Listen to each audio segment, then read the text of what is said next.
all the problems in the world are essentially like a problems of the heart, Mm-hmm. and like um, that's what it comes down to, right? We all need to do that work, and when we're not doing that work is when you know shit will inevitably hit the fan. At the end of the day, like you are engaging in the world in a spiritual way, right? And choosing not to answer that is a spiritual choice, right? Mm-hmm. Choosing not to put in that work or try to get some answers of those questions is a spiritual choice. Like your body and your spirit occupy the same space, and like depending on what you feed more, that's what's gonna like become stronger.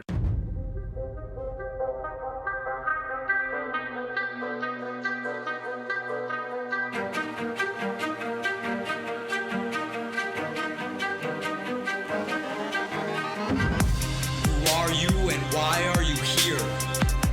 Are we gonna live life in fear, or are we gonna stand up and make sure we're heard? Are we gonna hide or live life by our word? With integrity we can be all that we can see in our mind's eye until we're finally free. We can become whatever we choose once we know the choice lies within me and you. Now's the time to wake up. No time for playing small. With a painful history and an uncertain future, now is the time to evolve.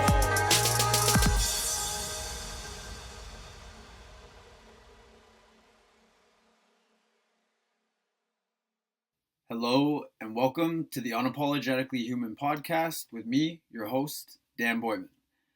This is a podcast about trying to understand ourselves, each other, and this crazy world that we live in. And today I bring you a conversation with a friend of mine, David Denny's. And I wanted to sit down with him and learn more about his story about converting from Christianity to Islam.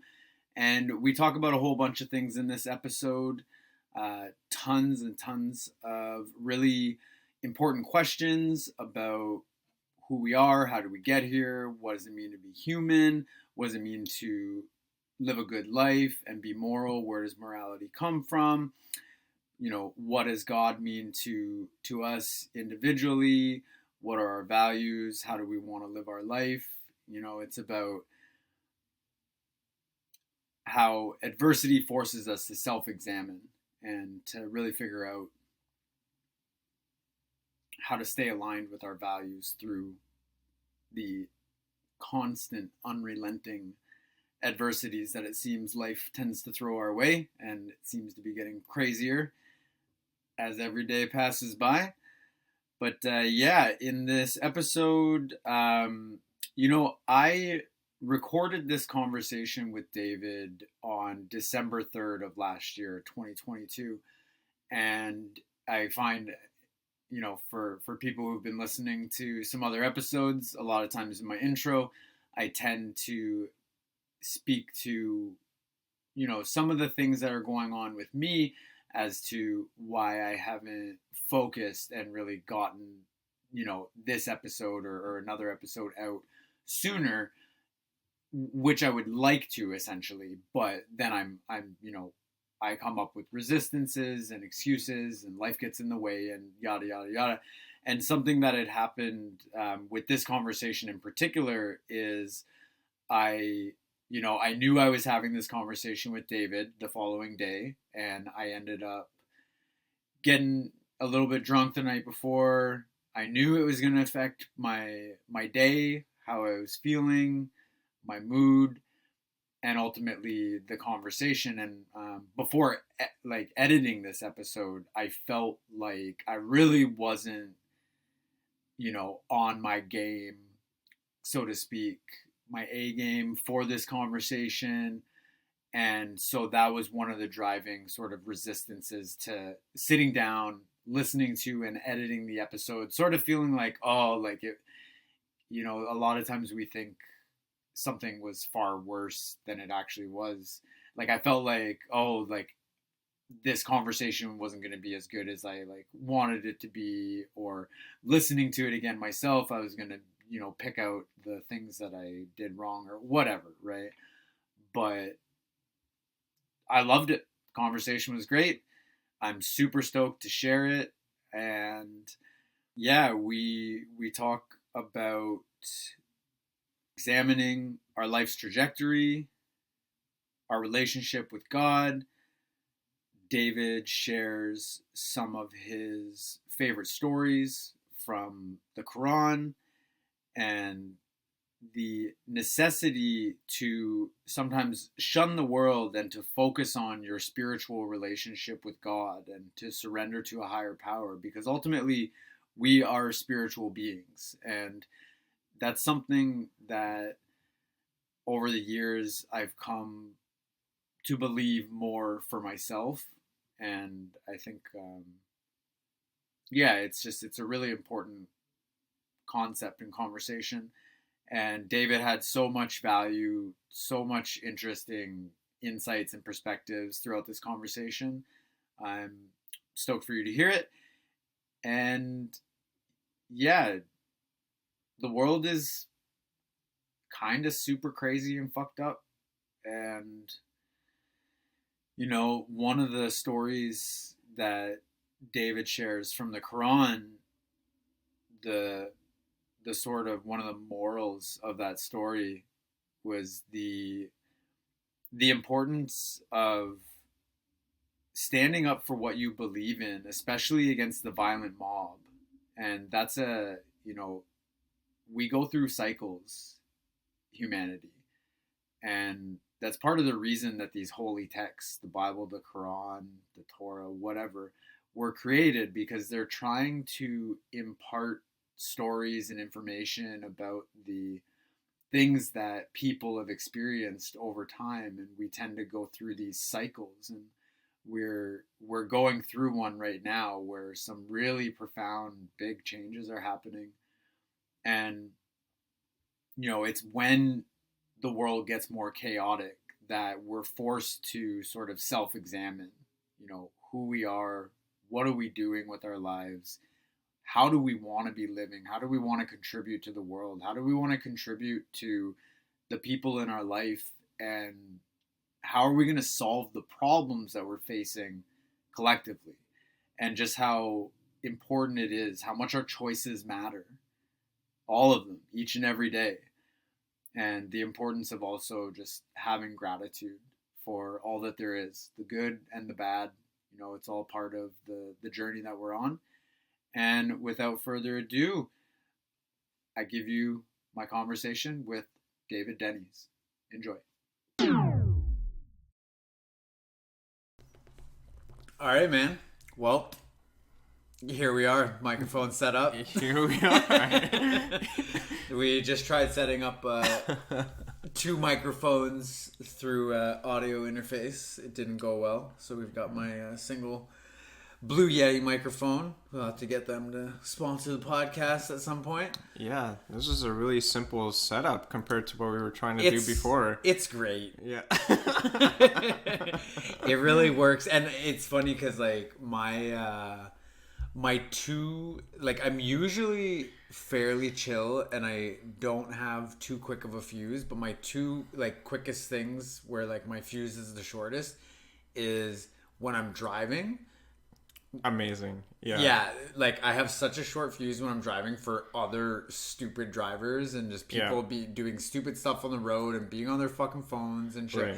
Not that I never do that ever at all, but it's just super short fuse driving and tech shit. When like techie shit isn't working, especially shit that like I know how to like use or I've used before and it's worked fine and now it's not working or it's not working like it's supposed to. I just have no patience for that like whatsoever. Yeah, it's super annoying. It's like, and there's nothing that you can do. Yeah, besides just like rebooting. It's not like you can get in here and like, do anything different. So yeah, it's really annoying. Well, we got it working. Thank you for having me on your podcast. Thank you for being here. So how do you say your last name correctly? Denny's. Denny's? Yeah. All right, so we've got David Denny's here. He's a good friend. He's dating one of my best friends in the world, Adrian. What's up, Adrian? Shout out. Shout out to Adrian from your boys. Yeah. So David is a mental health professional, and we've had a few pretty philosophical types of conversations about like religion and spirituality and stuff like that. So part of the reason I wanted to have you on is to continue the conversation about that thing. You know, I've been kind of exploring my own relationship with God and what that means to me, and just like exploring the big questions about who we are and what we're here for, how we're here. The most important questions at the end of the day, the ones that really matter and keep you up at night. Yeah. So, and I just wanted to kind of give you an opportunity to tell me more about your story in this area with like your religion and spirituality and stuff like that. And yeah, just kind of tell me a little bit about yourself, a little bit about kind of your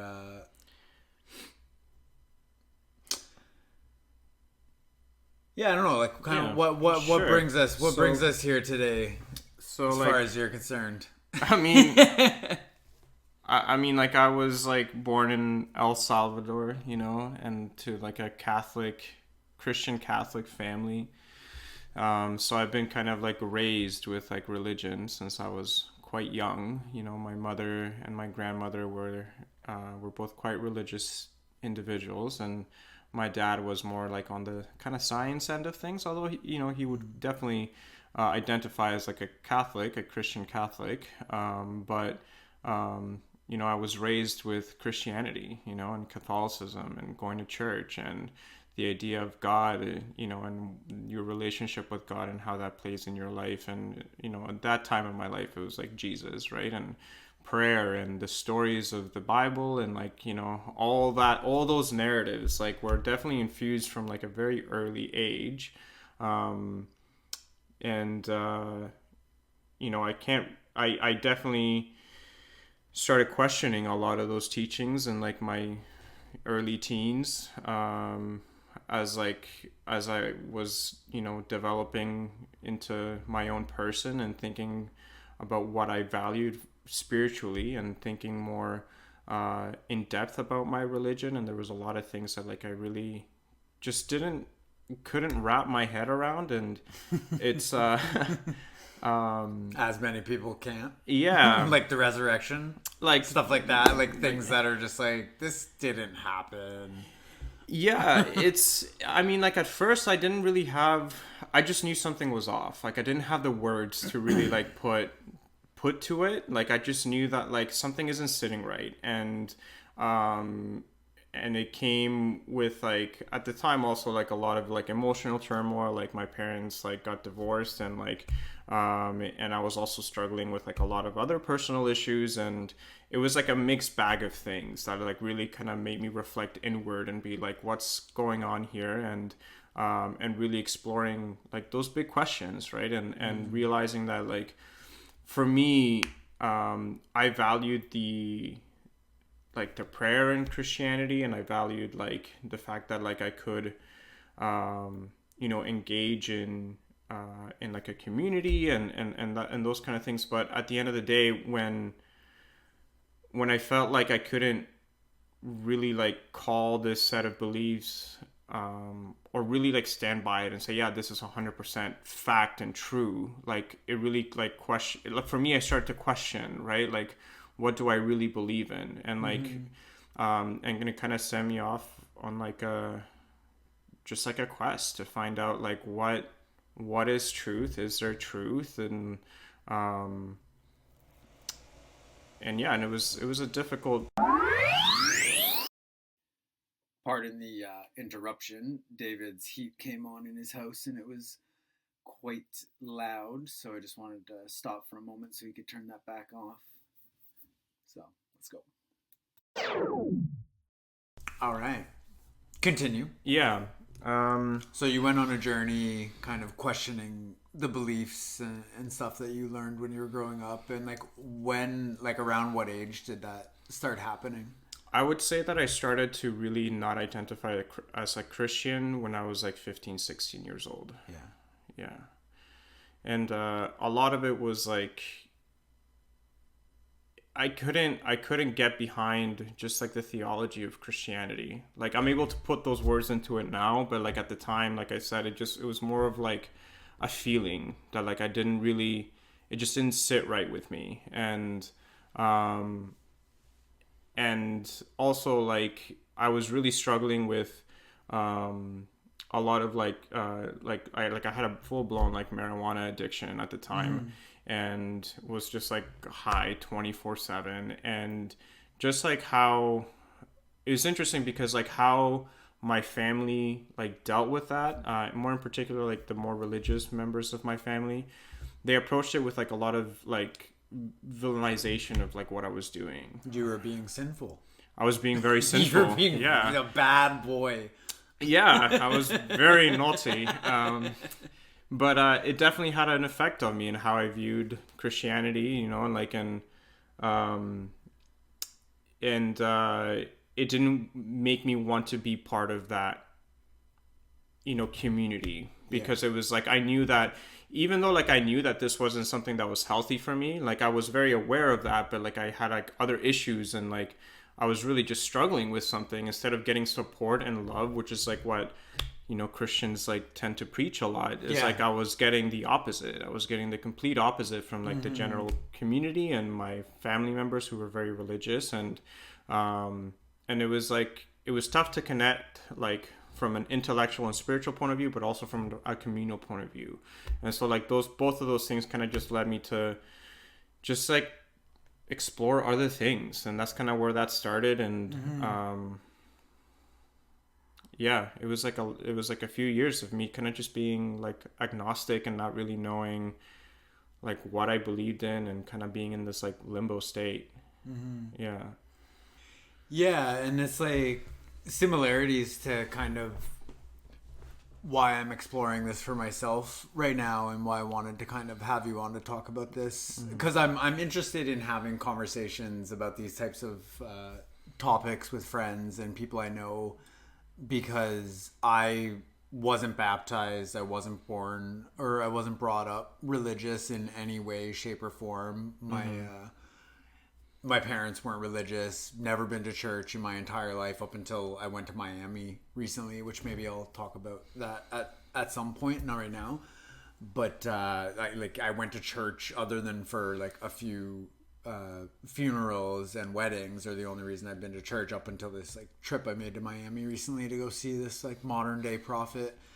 And yeah, I've been like wanting to kind of explore this for a variety of reasons, but you know, I was talking to my friend Colin on the last episode that I published, and he and I were talking about that a bit, and this is kind of an area that he's exploring for himself, and he's prayed for a long time, but he was sort of like more praying to like he kind of had that sense that like a lot of people do that are like, I'm not religious but I am spiritual, and it's so like he was like praying and being grateful, but like praying to sort of like the universe and almost like the stars and the planets, but then he wanted it to be like more tangible, and he started he's like, I want to pray to like to God, I want to pray to like the like creator, not to like quote unquote like the universe, like this sort of vague notion. And yeah, one of the things I was saying to him too is that I think a lot of the problems that we're seeing in our culture and in the world at large, I think we're suffering from a lack of community, a lack of connection individually and communally to, you know, this higher power and higher kind of ideals and spaces to really talk about these like most important questions about kind of like who we are and how did we get here and what's most important and how do you live a good life, and to, you know, even for people who only are practicing Christians as far as like going to church once a week, and some people say like even for people like that it's like, you know, they're not really practicing other than outside of going to like church for an hour a week. But even the notion that it's like, hey man, like an hour once a week or a couple hours once a week is better than nothing ever, Yeah. kind of thing, which I think has been, that's kind of been my experience in this area, especially with anything more formal as far as like religion or Yeah. or things like that. But yeah, just like exploring, having like more conversations about these types of topics, and trying to understand like what does God mean to me, what's, you know, what are my values, how do I want to live my life, how does the how do some of these concepts help us actually stay kind of in line with our values and whatnot, right? So Right. Yeah, and I think like a lot of people don't like to talk about those things. I think it's very easy to shrug all those questions under the carpet, or more commonly, actually, I would say, like in, you know, like our modern or postmodern like society, they're actually like seen as almost like stupid questions. You know, it's like you're not going to get an answer to these questions, and it's like, you know, it's a very like nihilistic like point of view, very cynical, very like in some ways very material, in which like, you know, um, you know, subjectivity is king, and it's like, oh, whatever anything means to you, then like there's no there's objective no truth objective about truth. anything Yeah, you in the make, whole world. you can make up whatever, and like, you know, and whatever you find meaning in, you know, like then like that's good enough, right? And it's difficult. It's difficult to really like try to think about those questions. It takes a lot of like brutal honesty and self-examination of like your beliefs, and like putting in a lot of work. And some people don't want to do that. Some people just reject it flat outright.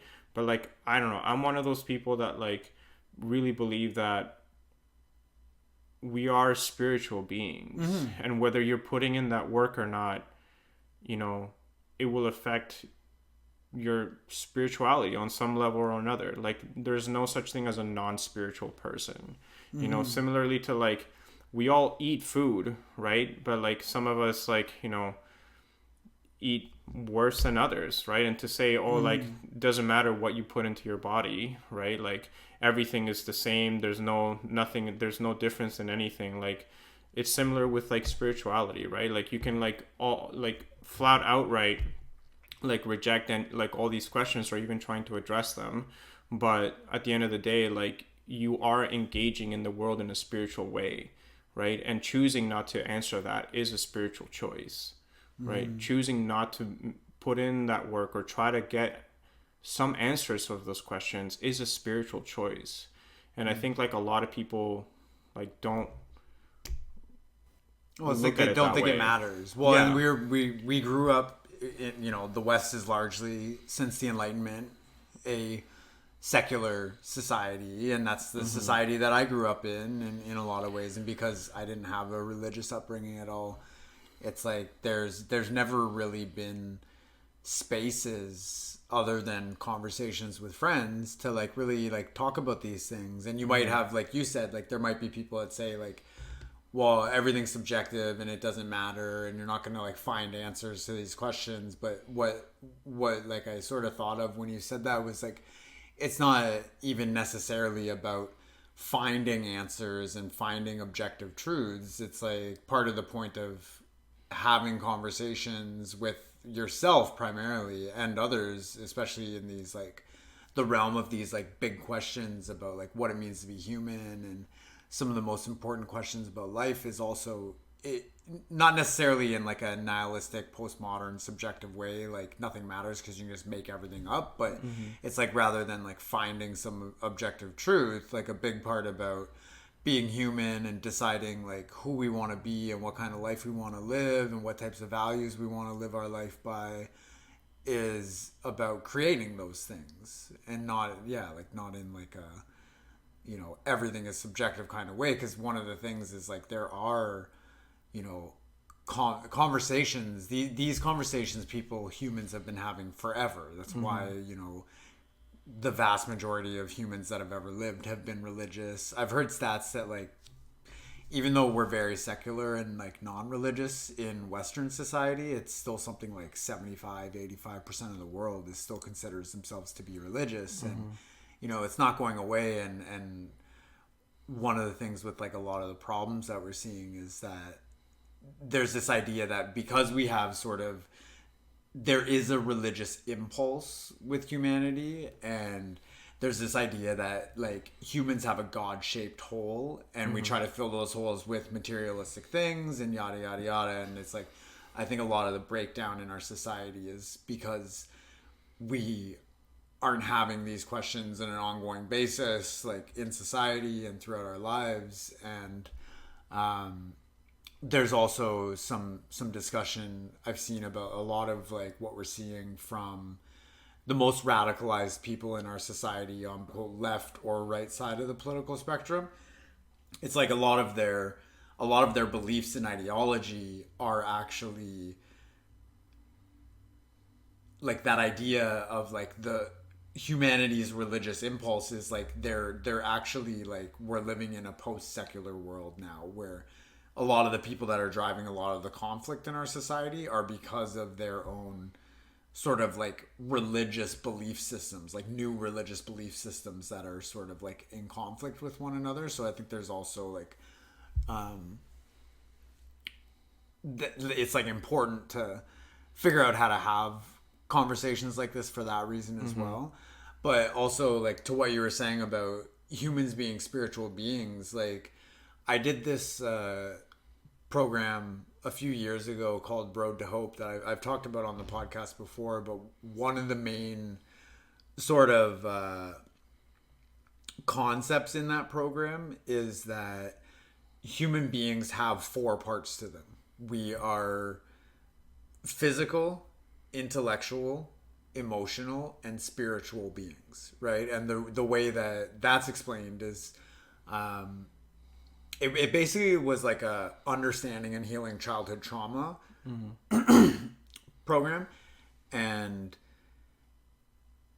the main sort of concept is that, like,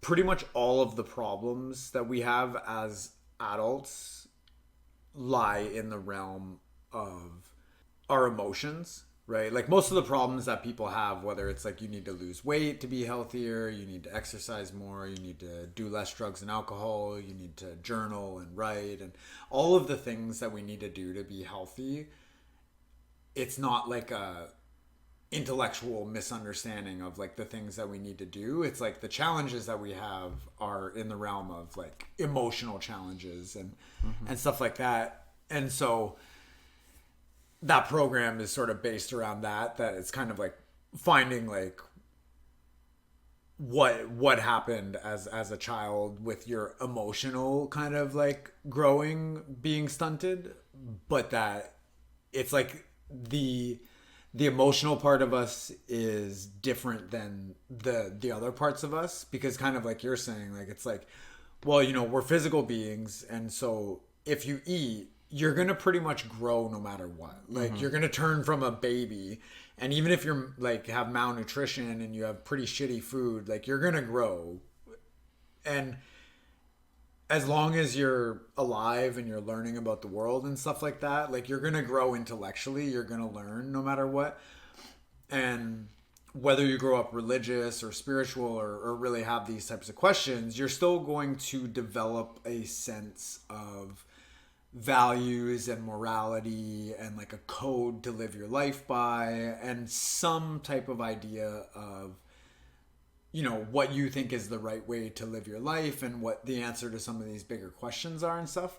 But it's like the emotional side is where, like, if you don't get the things that you need as you're growing up, you can really be emotionally stunted.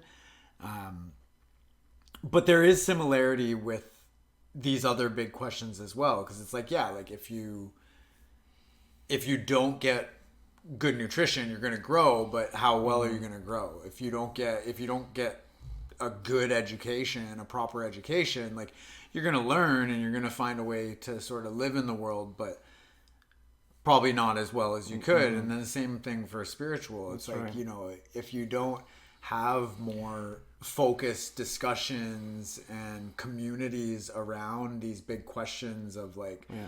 what does it mean to be human, and how did we get here, and what does it mean to like be a good person and live a good life and be moral, and people have like all sorts of questions about where does morality come from, if not from God and religion and all sorts of stuff. But yeah, it's Yeah. just, I mean, like, ultimately, like, yeah, it's like a trying to answer those questions is also just trying to understand ourselves, right? Like,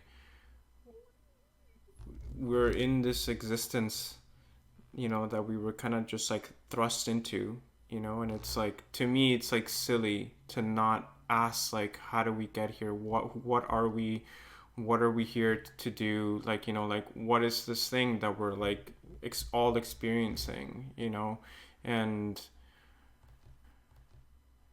yeah, I think it's like that attempt to like answer those questions is an attempt to like understand ourselves, and like I think it's a shame that like if you're not asking those questions, like I feel like you're missing out. You're missing out on like, a part of like um that self-reflection that I think is so important to really like, you know, grow, and I know that was one of the things that really attracted me, at least, to like to religion, spirituality, and philosophy, um because I found myself like not understanding why my life was the way it was, what the purpose of my life was, like why I couldn't control myself. Like I found like especially like when it came to like planning and what was like what I was gonna do in the future, or even just like controlling like my desires, right? I had no control over anything, and I felt like I was just like on this roller coaster, and I was like, what is happening here?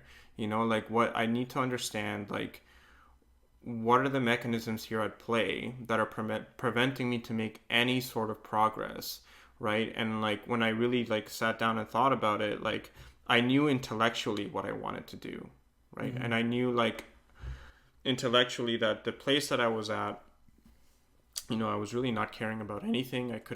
I didn't care about my future. I didn't care about like my present. I didn't care about my body at the time, or even anything.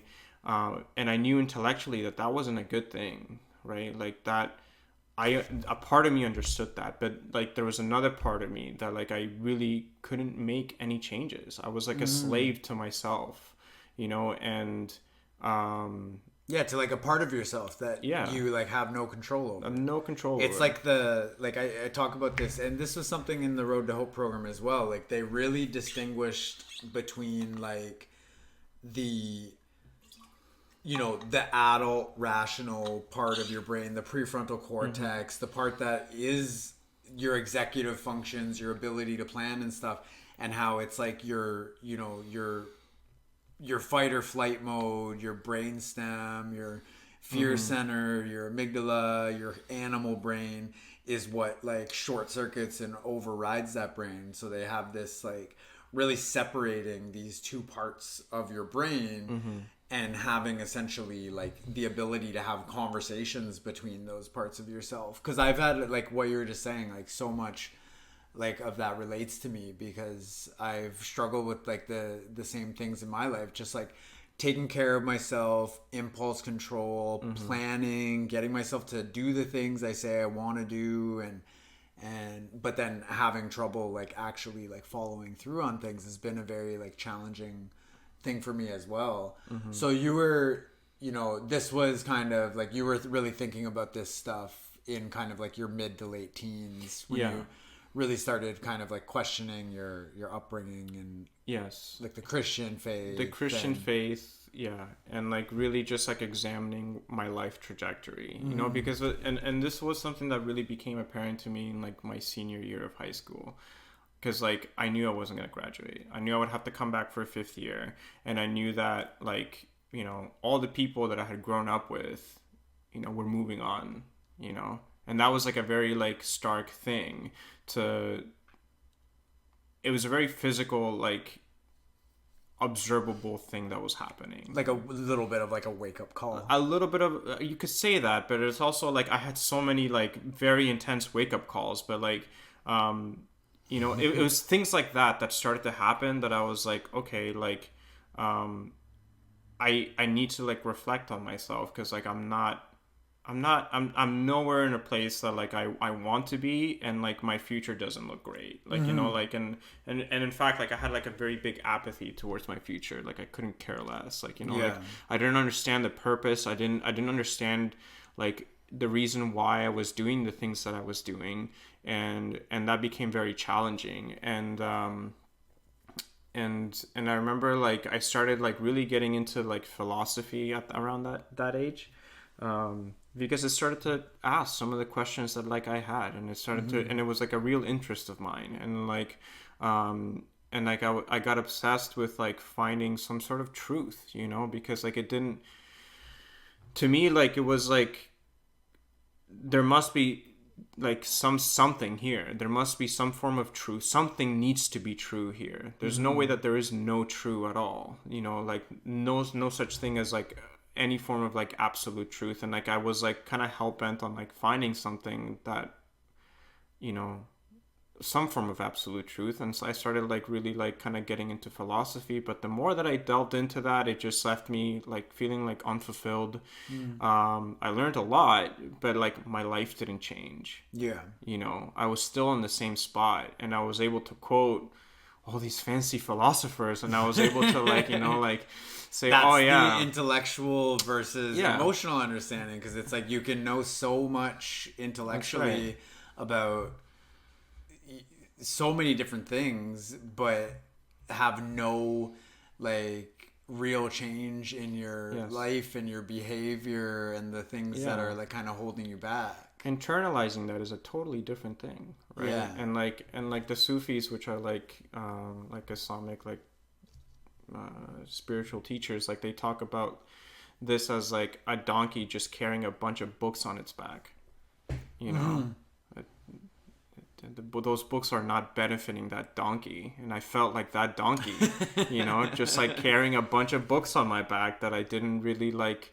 You were putting the knowledge into practice. I wasn't putting it into practice, and that was something that like actually was like a big turning point for me. That like I was saying that like through like my philosophical studies, one of the things that like I was really asking was like, just like really getting into like the proofs of God, and like, like discussing like, does God really exist? Like that's one of the biggest questions in philosophy, and like really diving into like different proofs and like, like different arguments from both sides, from like an atheist perspective and a theist perspective. And for me, like I realized like, no, I believe in God, and like these proofs, like they make sense to me. But I say that I believe in God, but yet I don't have a relationship with God, and I don't have any sort of like, none of that is like affecting, that belief is not affecting like any of my behavior. Like I'm not like there's nothing that I'm doing that reflects that. And I don't even know what I believe aside from like I believe in God. I wasn't ascribing to any particular religion at the time. I was like really like, I don't really like organized religion, like I was like really disillusioned by like a lot of like what I saw in the Catholic Church, and like how they operate and work, and I really just kind of tried to look at other alternatives, and nothing was like really hitting. So what kind of stuff did you, so you in recent years you converted to Islam. That's right. Yeah. So what was sort of the path from being brought up Christian, questioning Christianity, going on this spiritual path? Like what kinds of other belief systems or religions did you sort of explore, and how did you kind of get to Islam? So in my head, like almost all these things are connected.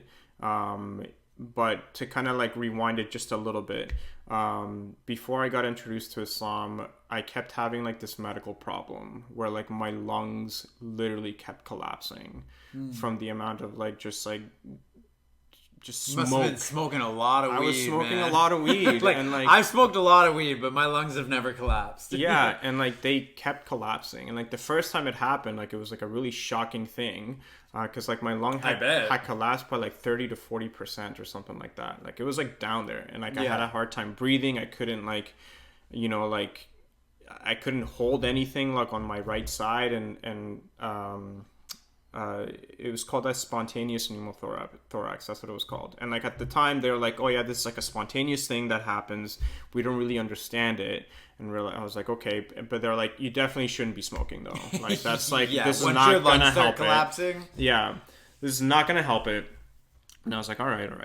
And then like within like 3 days, I was like back to smoking, and like doing back to my habits. Because again, I was like a slave to my habits, even though like this was happening. My lungs collapsed more times than I could count. Like I'm not joking. Like I kept having to go to That's the hardcore. ER. Yeah, because like my lungs just Like kept you would think collapsing. you would have like a good idea of how many times your lungs have collapsed. Yeah, and I don't. It's I like can't, once you lose track of that, like you got a problem. I got a big problem. So it finally came to the point where like I was meeting with a specialist, and I think I was like 18, 19 at the time. And they're like, listen, like we're gonna have to like operate on you because this is gonna keep happening. You need to stop smoking, and we also need to like operate you because you have like all these like cysts that are lining the outside of your lung, and if we don't like pop them and seal them properly, this is just gonna keep happening. Like your lungs are kind of fucked up right now, and we're gonna have to like do like a surgery on you and like make this happen. And this surgery is also not guaranteed. So like if you don't change like your habits, like and the surgery and you find that this happens again after surgery, it's almost guaranteed that it's gonna keep happening for you until the rest of your life. Yeah. And I was like, okay. Fuck, like that's hardcore. That's super hardcore. Yeah, and I was like, and at the time I was like already kind of heading in a more spiritual direction. Like I found like philosophy wasn't really like filling that God-sized hole, you could say. And I was already shifting from a more spiritual perspective. I had kind of like studied, like first I kind of went back into studying Christianity to kind of just like, because that's what I knew, and I was like, okay, let me see, Let me give this another shot. Yeah, it's like close to home, and I gained a newer appreciation, although like I still did not agree, but I was able to clarify with the things that I didn't sit well with me. Yeah. So that re-examining for me was like a confirmation that it's like, no, I don't agree with this on like multiple levels. And then I started kind of like slowly getting into some of the hermetic stuff that we were talking before, and with them, like I found like it was very like presented in a very like, oh, this is like hidden knowledge, but it never actually like explained anything. Like it was always kind of like just kept on a surface, and like I found it was like a lot of flowery language with not a lot of substance, in my opinion. Yeah. And again, I felt like it was just another book that added to my donkey pile, and like, and I was like, okay, like whatever. And I studied a little bit of Buddhism, but it didn't really sit right for me. But what really made for me a big difference was like I was given this book. It was called The Sufis by Idris Shah, and Idris Shah was like he lived like in the turn of the century, and like he wrote this book kind of like chronicling different Sufis throughout like the centuries. And like Sufis are like specifically like Islamic spiritual scholars that specify in this art of like what it is to be human and a spiritual human, right? And how to gain mastery over yourself in like a detailed way, right? And actually like giving concrete things that are happening. What are the mechanisms here? And I started reading that book, and I was like kind of like really taken aback. I had never encountered any sort of like text like this before. And I was particularly like blown away by like the first couple chapters. and in which they talked about one particular character whose his name is Al Ghazali, who is like an Islamic scholar from like 11th 12th century around there, and and and it was just like amazing, and it was the first time that I was introduced to the idea of like Islam on a very watered down version. Like I wouldn't say, looking back at it now, that that would be like my first go to for people that know nothing about Islam, because it paints a very almost Orientalist picture of Islam. But nonetheless, at the time, it's like it was very transformative.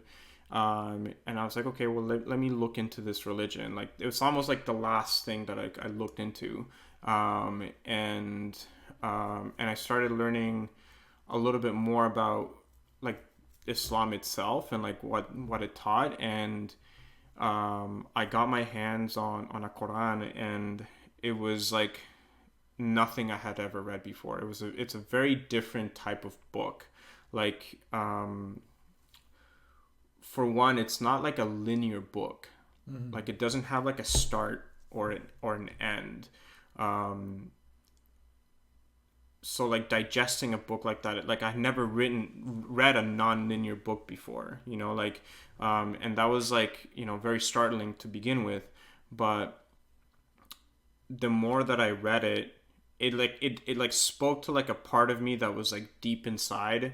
It was almost like as if it was reading something in my heart and like answering those questions. That's what that experience felt like.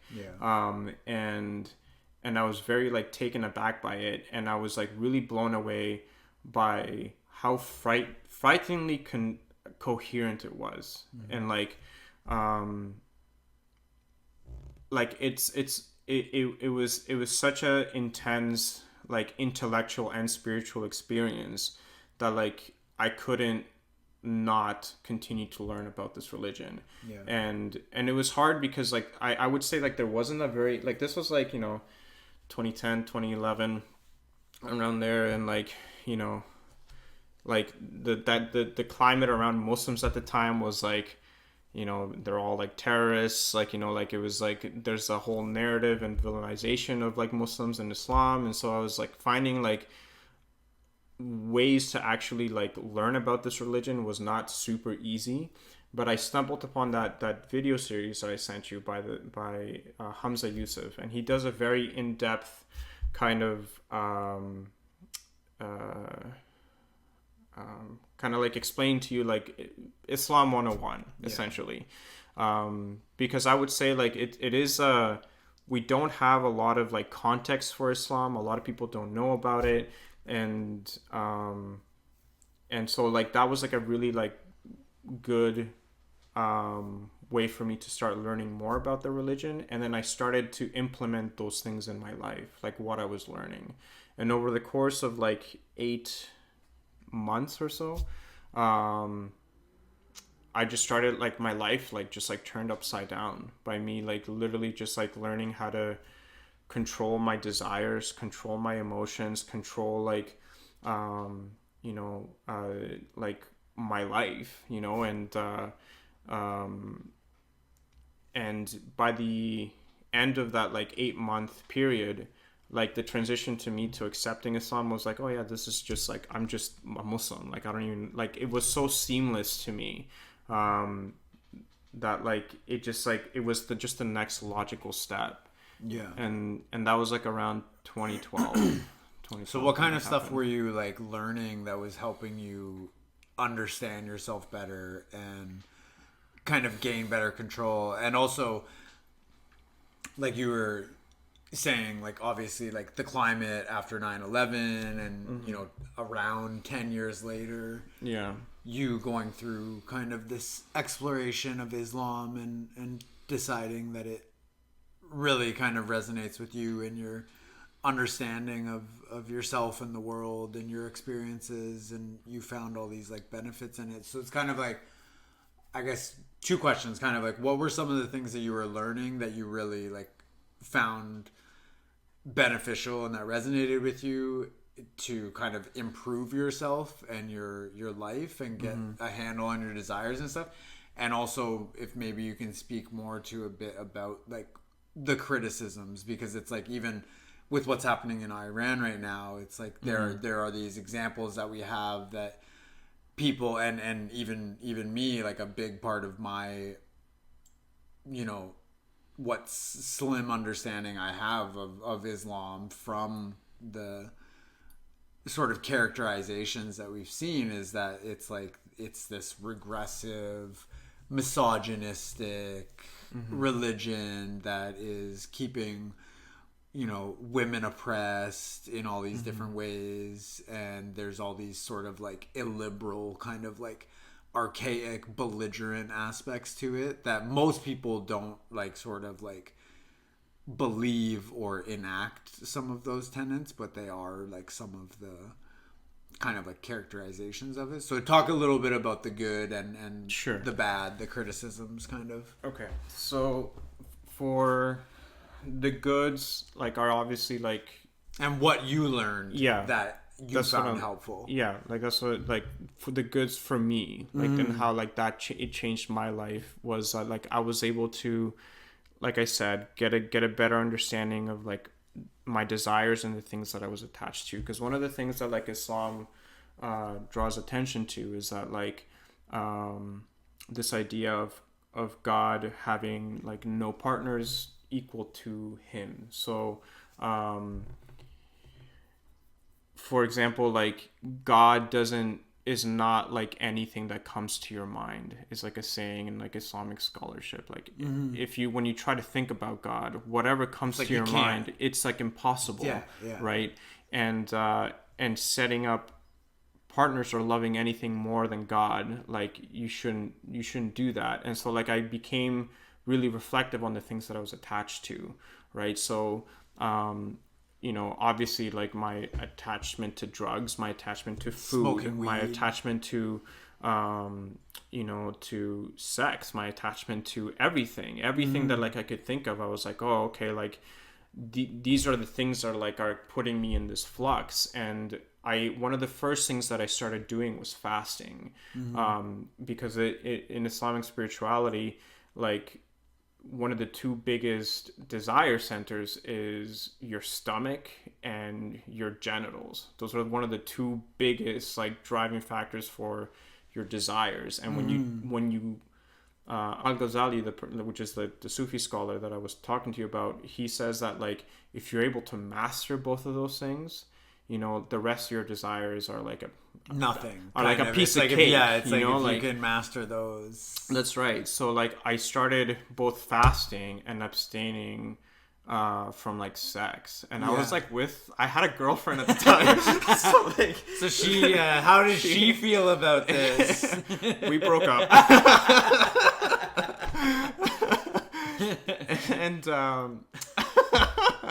yeah, it wasn't a great time for her.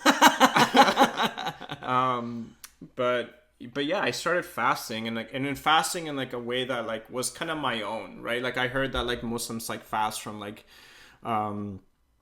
sunrise to sunset, but like I was like, okay, I will take that like super literally. So like from the time that like I wake up to until it's like there's no light in the sky, like it's like 10-11 p.m. that's when I'm gonna eat, which is much longer than an Islamic fast. It's a big fast. So I started doing that. Mao 3 meals at midnight. Not even, like, I was just like, it was crazy. And like so I was definitely going overboard, but like I had no sense of like direction. And but yeah, I started to fast, and just to try to tackle the stomach part of my desires. And I was also like I said, like abstaining from sex, and that was like really difficult because like I think like I was definitely like, at the time I was having sex on a regular basis. Like I said, like I had a girlfriend at the time, and abstaining from that like definitely caused a lot of problems like within the relationship, which in retrospect it wasn't super fair to her. Like I kind of like made a lot of changes really quickly, and I don't know how she kept up with all my stuff at the time, and like, but at the same time, like that relationship, we were already kind of just growing apart. But without really getting into that, those were the first two things that I really started to address. Was like my sexual drive and like my like what I was eating. Yeah. And I found that like just like the discipline from that, like I was able to start doing like other things, like, you know, saying, for example, okay, I need to go back to school and actually finish my high school diploma because I didn't graduate from high school. I just kind of, my 5th year, I was like, okay, I guess I'm done here. And I just started doing like odd jobs and whatever. Yeah. So I was like, all right, like, let's go back to school and see like what I can do here. And because I had stopped, like, you know, this is like post surgery when this was happening. I had stopped, you like, did end up getting a surgery. I did get on the lungs. Yes, I did get a surgery on my lungs, and like and I stopped, like, I started fasting, and I stopped like having sex like after the surgery as well. And I had a few relapses for sure, but like it was definitely like an intention that I had of me trying to address these desires that were like ruining my life, for lack of a better term. And when I started to get some of those things under control, like I started to notice that I was able to do other things. So like, Yeah. I could finish homework because I had developed the discipline. If you can say no to food when you're like haven't eaten all day, forcing yourself to sit down and finish your homework is like nothing, you know? And it just like snowballed from there. There's an inertia that is created, you know, that like once you kind of really get the ball going, you reach like a critical mass that like once it starts going, it's going, you know. And that's what I found. And I made a lot of changes really quickly. Like I would say within a span of like 8 months, like I said, like I kind of just changed my whole life and my whole lifestyle. And you know, and like I was really just determined to like just like better myself and continue to work on myself. I was paying attention to like what kind of feelings I was holding within my relationships, both with my families and my friends, and like how to just like be a better person and be like more aware of the impact that I was having on other people, you know, and how other people like may have impacted me, and not bending to, you know, social pressures. Because like, you know, like I was like 20 when I stopped having sex, you know, and like at that time. And you know, I don't know, it was I don't hear a lot of 20-year-old males like giving up sex. And I remember like, you know, like one of First I've ever heard it in my life. And I remember like, so like my girlfriend, I was like really integrated with her family. Like her cousin was like my best friend. Yeah. And I had known him like before we started dating, but you know, I was like really integrated into their family. And like one of their cousins, like partners or whatever, like he ended up talking to me and being like, bro, like you're not having sex. Like it was such a strange like thing, you know, like what do you mean? what are you talking about? Like, you know, like this is like crazy. And I was like, yeah, it's fucking crazy, but I'm gonna own it, and I don't give a fuck like what you say. And I just like, you know, in retrospect, like that being that headstrong, like it definitely caused some harm for sure, because it wasn't easy, I think, for other people, for me to, when I was going through that change, because it's like I just changed so quickly and like leaving people behind, you know.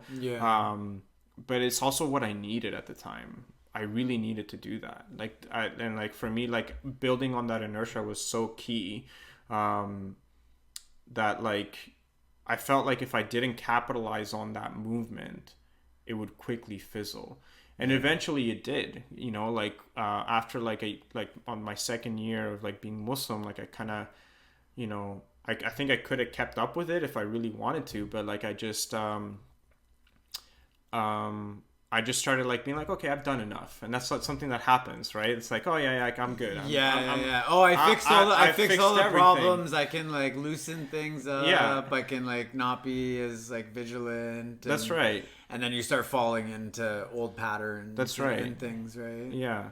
So that's definitely something that like I've noticed, but that's part of why having a community around these things is so important as well, because it's like you have other people that are working on similar things and wanting to have similar, you know, conversations about these like big questions and Yes. help to, you know, have an external support system and accountability systems to like focus on like why did I start this journey in the first place, and like how do I prevent myself from falling back into those old patterns, Yeah. and thinking like, oh, like I'm everything's all good now. I Yeah. like fixed it, and I can just sort of, that's like what happens a lot of times when people, you know, they might lose a bit of weight having been on a diet, but then they go back to their old lifestyle and eating habits, or same as like, you know, someone might stop drinking because they really have a problem, and then like they're good for a while and their mood is better and Yes. their depression and anxiety are better, and then they think they're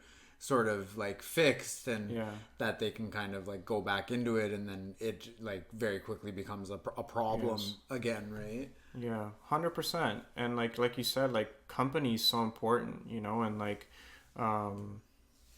yeah, like it's something that's an ongoing thing. Like you can't ever kind of stop doing that work, you know. It's like a lifelong thing. And one last thing before I move into, I guess, the criticisms that you wanted me to talk about. Um like the biggest thing that I learned was that like you have like two inputs. One is a spiritual input, and another is like a bodily or physical input. And a lot of the times what we do is we try to feed the spiritual through the physical. You know, I'm feeling shitty, so I'm gonna like Eat some chocolate, whatever, or Yeah. candy, some Yeah. comfort food of some sort, or Yeah. drugs, alcohol. That's right, and this will make me happy, right? And that's the general idea, right? If I do X, Y, Z, that's gonna make me happy. It may bring you joy. Or it'll just distract you from Yeah. your problems or whatever for a time. It'll give you that dopamine hit to be like, oh yeah, I do feel happy. And then once that dopamine kind of like weans off, then you're left with the same shit that you were dealing with before, you know. And nada. And so like recognizing like what I was inputting in my body and where it was going, right? Because they both need to exist. And there's also like I definitely took things to an extreme where I wasn't like, I was fasting like way more than what I really needed to. Yeah. I was like, you know, going on like a really extreme, and for me I think it was definitely an overcorrection from like where I was coming from. But trying to find that ratio, because it's like the way that the like Islamic spirituality talks about it is that like your body and your spirit occupy the same space, and like depending on what you feed more, you know, that's what's gonna like become stronger. So like if you're feeding your body more, your desires are gonna just completely take over, and you're not gonna have any control over yourself, which is what was happening to me. But if you feed that spiritual side of you through like prayer, or like, you know, being with good company, your friends, and sharing love, and like, you know, and all those spiritual intangible things, then your spiritual side grows, and you're able to rein in on those bodily desires and actually work them towards your advantage, right? So instead of like, Well, it's like you control them instead of they control you. that's exactly right. It's like mastering the beast, right?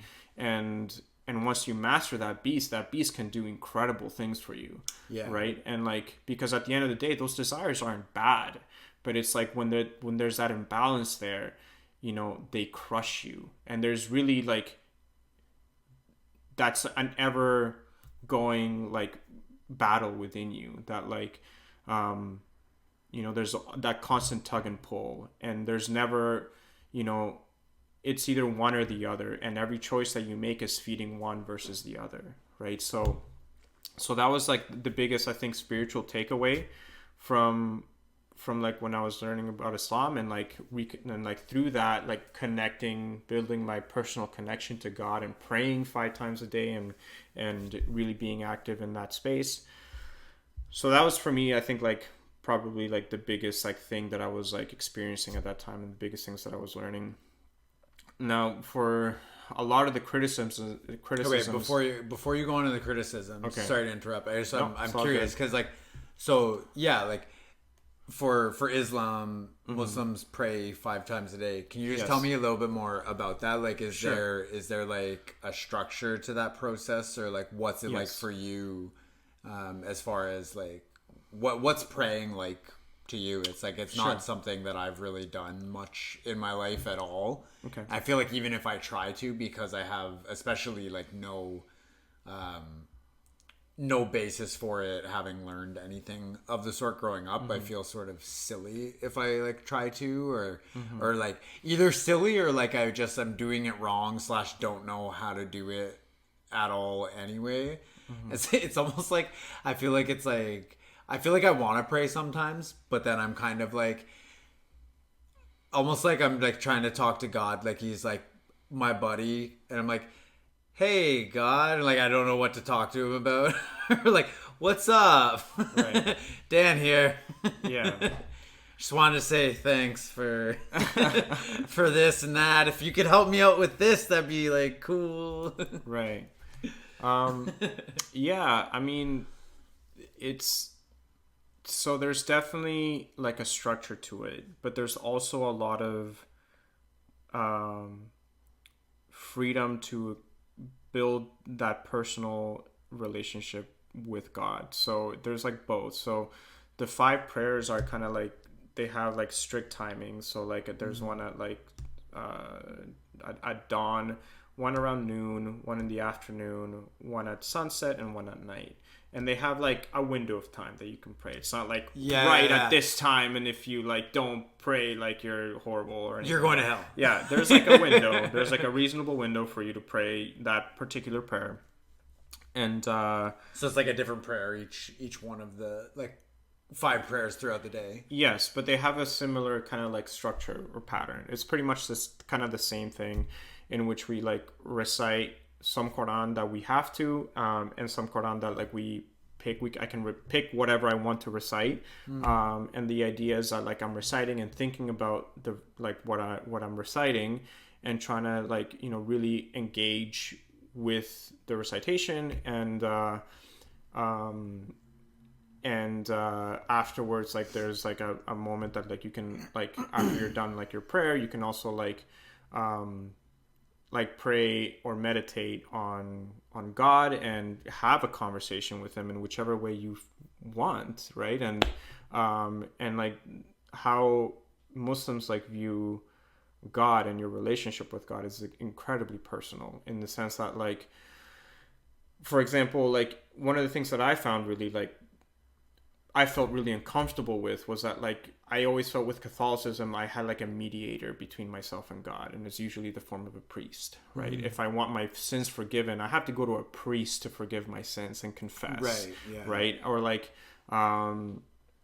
and with Islam, it's like, no, you like, we believe that like just go straight to the source, and it's like we believe in this like all-powerful omniscient being that what you think that he's not gonna be able to like hear you or understand you, like like, and we believe that like God like knows the deepest things within you, right? So like building that relationship is, and that inner dialogue with God is like really important. So that's one of the things that we try to do, and the whole idea of the 5 prayers is like, regardless of what you're doing in your day, right?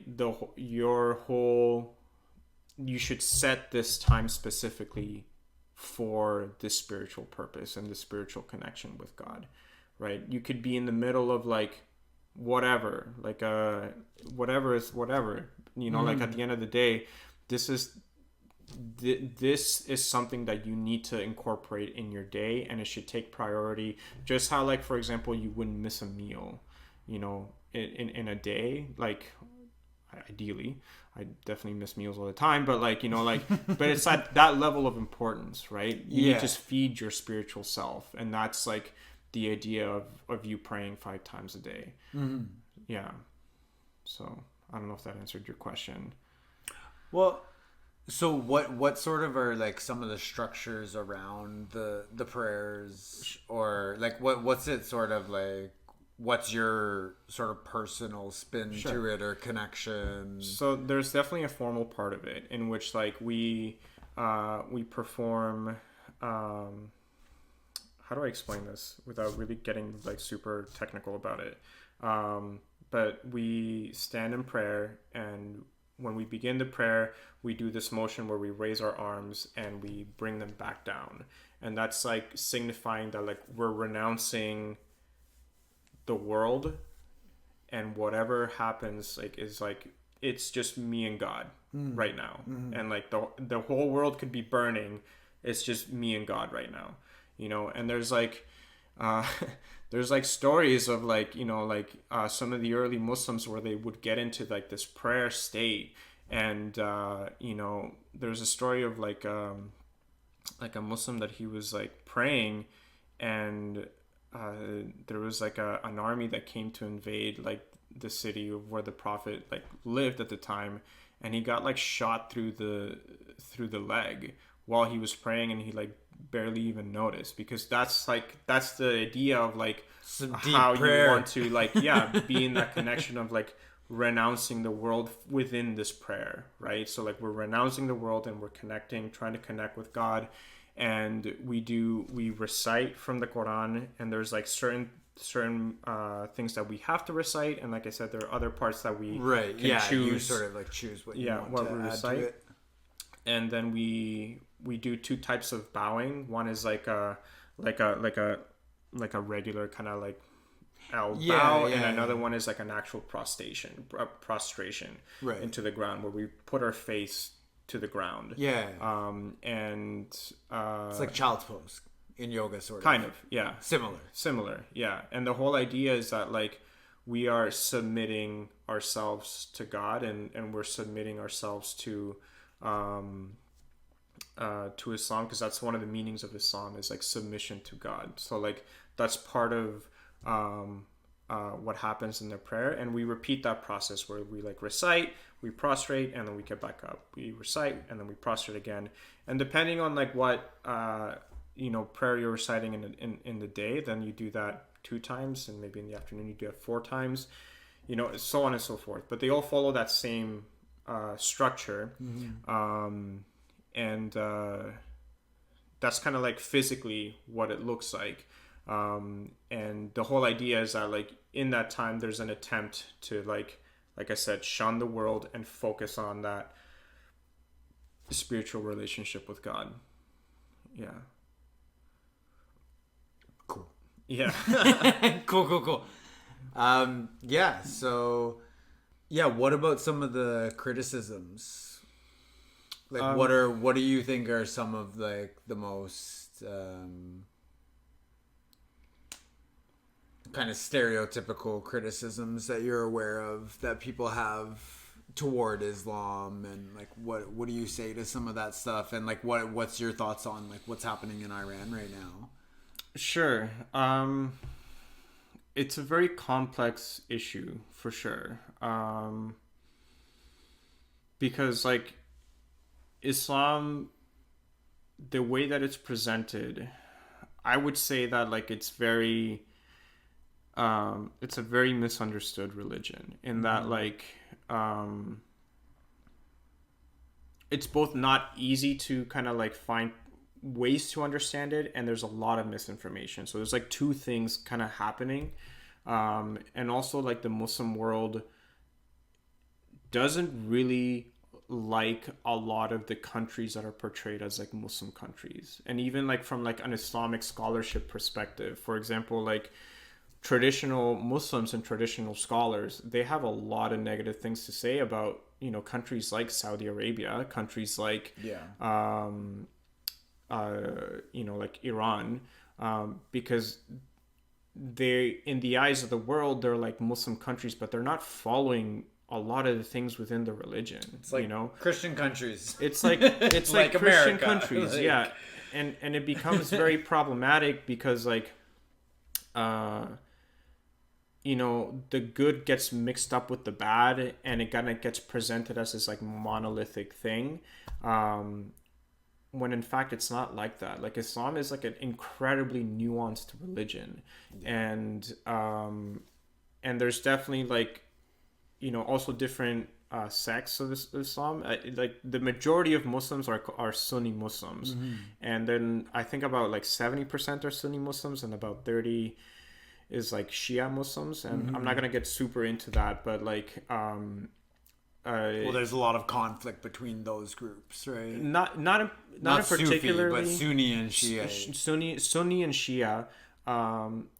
Like there is conflict, but like I would say more so that like it's easy to kind of lump everyone in together, and like I said, present it as like one monolithic thing, from like Iran to like Saudi Arabia. Like Iran is like a primarily like Shia country that I would also argue that are probably not following like Shia teachings. Like they're also like doing a lot of things that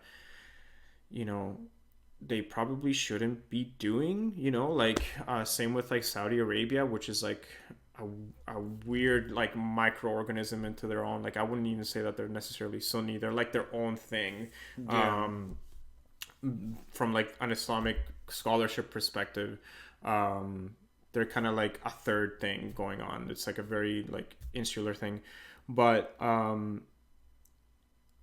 for example, one of the things that is like a tenet in our religion is that there's no compulsion in religion, right? So like I can't force you to believe in XYZ.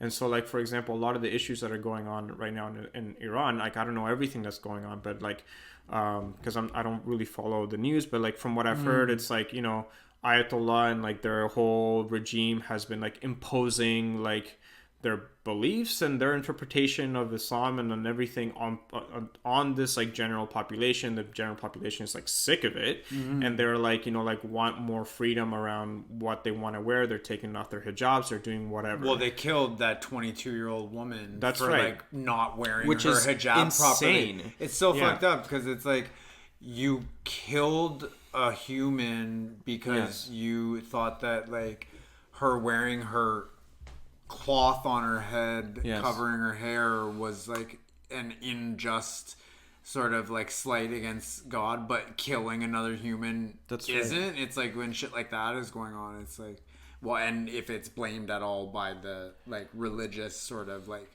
ideology as well, then it's like gets so confusing. It's wild, and no Sunni or Shia would probably would say that that's a right thing that happened. They would all condemn that.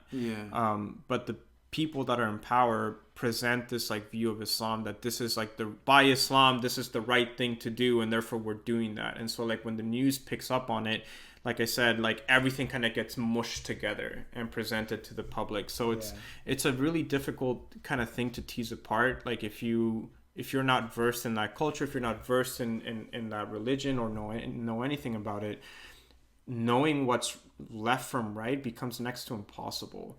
And so like it's very difficult to discern. But like I'll tell you, like no Islamic scholar would ever say that that's something that should happen, that they should, if someone takes off their hijab, like they should be killed. Like that's absurd. And like I said, like the vast majority of Muslims that you speak to will not have good things to say about countries like Saudi Arabia or Iran, because there's like so many un-Islamic things that are happening there that like that are very problematic. Like like for example, one of the things in Saudi Arabia that they do is like they control the sermons, and they have like their own religious police. So like scholars aren't free. They don't have a voice to preach their religion. They're fed by the state to feed them what they want. And like scholars that have deviated from that and been like, no, I don't want to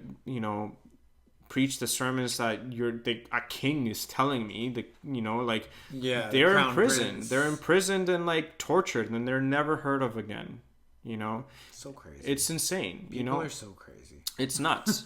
And so it's a very problematic thing, right? Because it's like I said, it creates this like, those people in power help to create this perception, right, that like this is kind of what Islam is, and they look very Muslim. They have the beards, they have everything, all the get up and everything, and they're like, oh yes, we're the authority, when in fact like the vast majority of Muslims like would Muslim scholars like would disagree with like a lot of their practices. So that's one thing. It's definitely one area there. Another area is also when it comes to, I think women issues are typically the most prevalent when it comes to controversies in Islam, at least from what my perspective on it. Whenever I hear any criticism, is usually relating to women.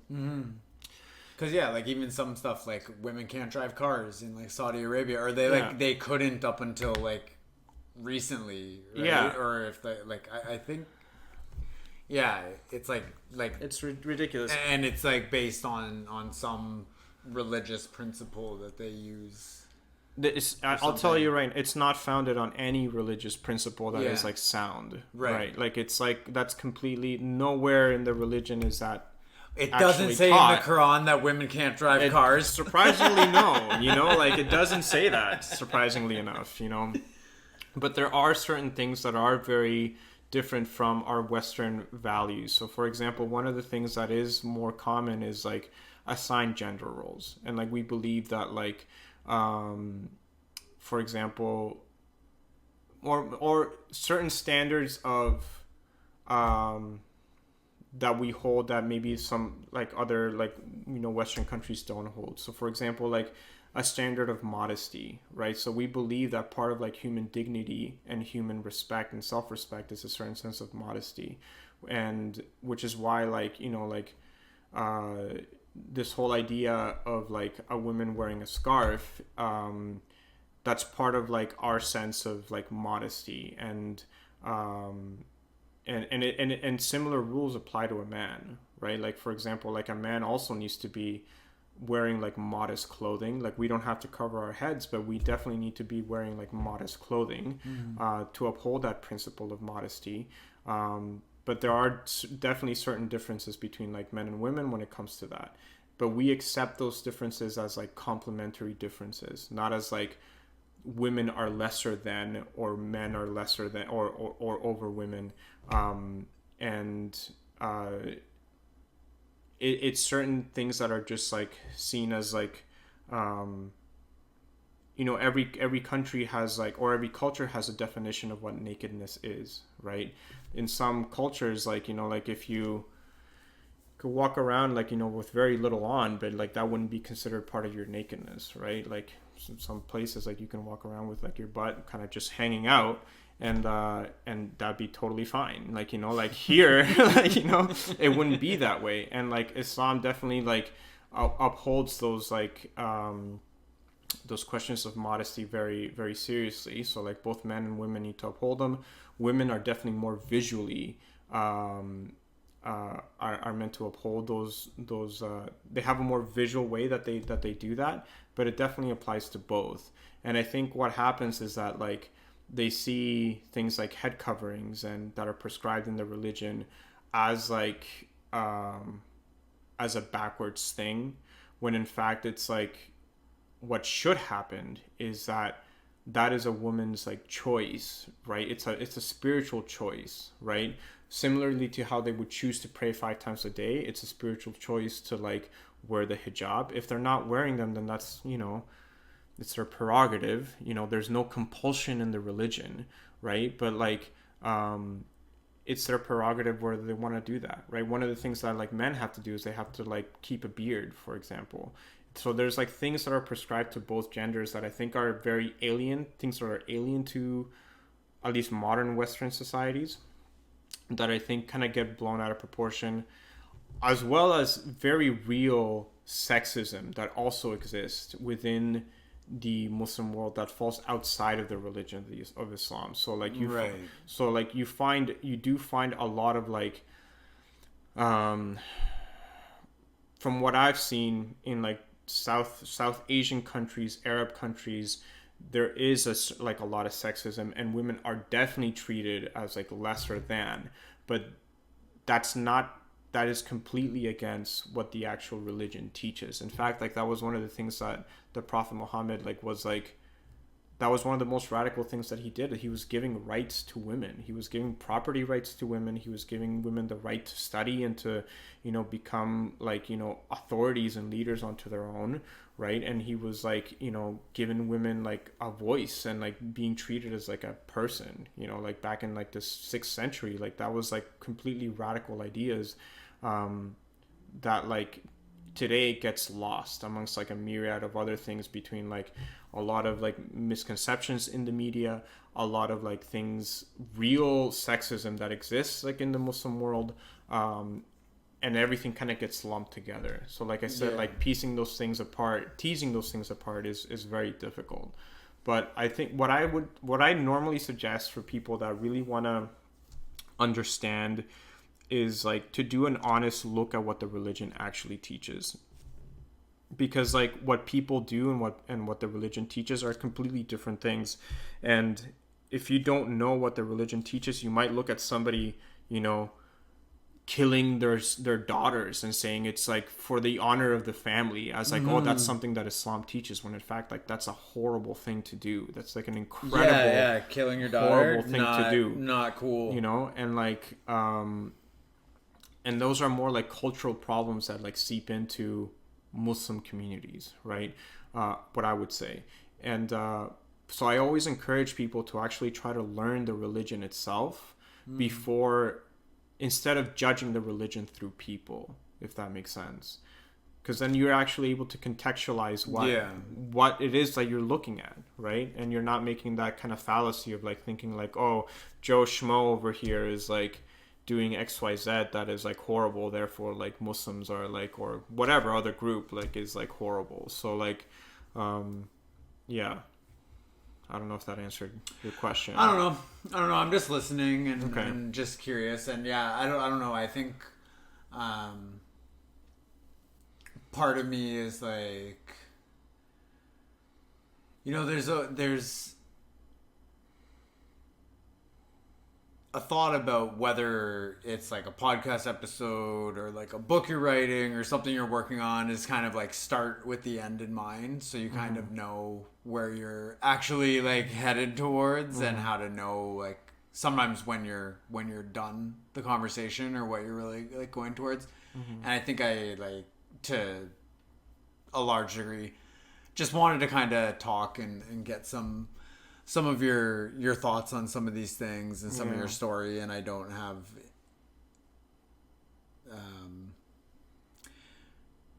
like a real script like a real sense of like, okay, well, what exactly am I trying to get at now? But I don't know, I find I'm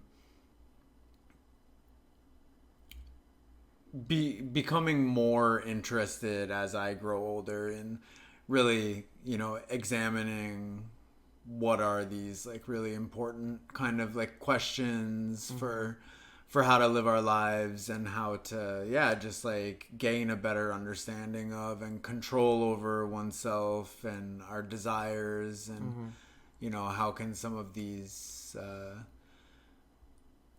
questions and conversations help us to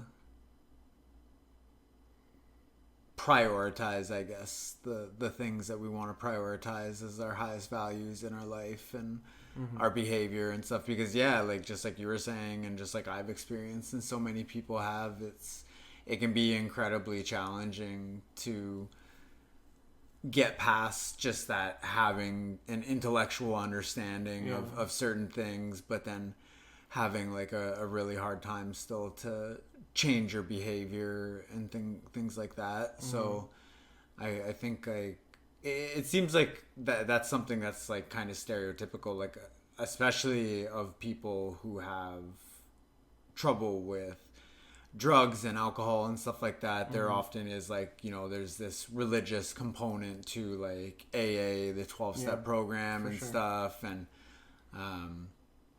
that a lot of people find when they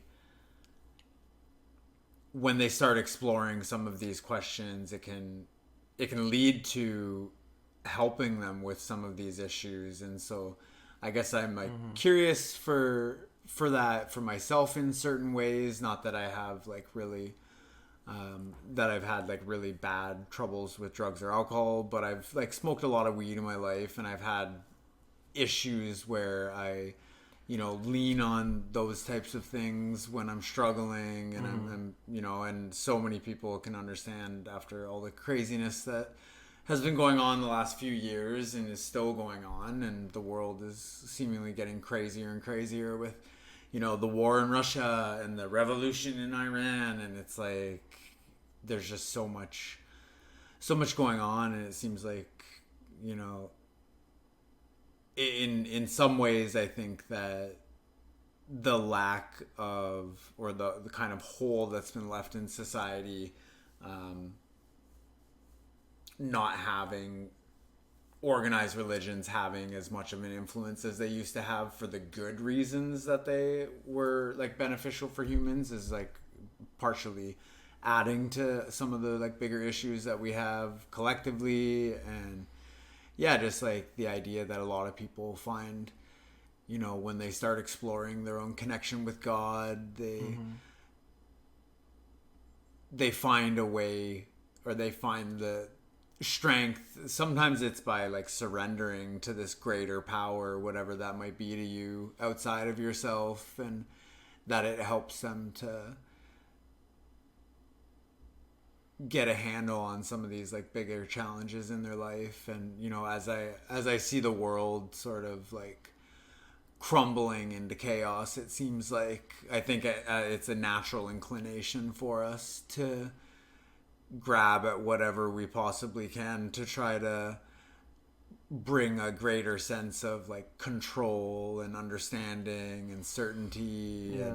And so I think like that's part of the exploration for me. And it's also just an intellectual curiosity. And like I've never really been religious, and I've not had like many conversations with people about different religions and their kind of story and stuff with it. And yeah, so I just wanted to kind of like get an idea a little bit more of your story and your experiences, and kind of like going from Christianity to Islam, and kind of some of the benefits that you find from that, and whatnot. And yeah, it's all very interesting stuff for sure. And like I find as I get older, the caring about what other people think and things like that, I find is thankfully like kind of like lessening kind of a grasp on me of just figuring out who I am and what I want in my life. And yeah, it's just like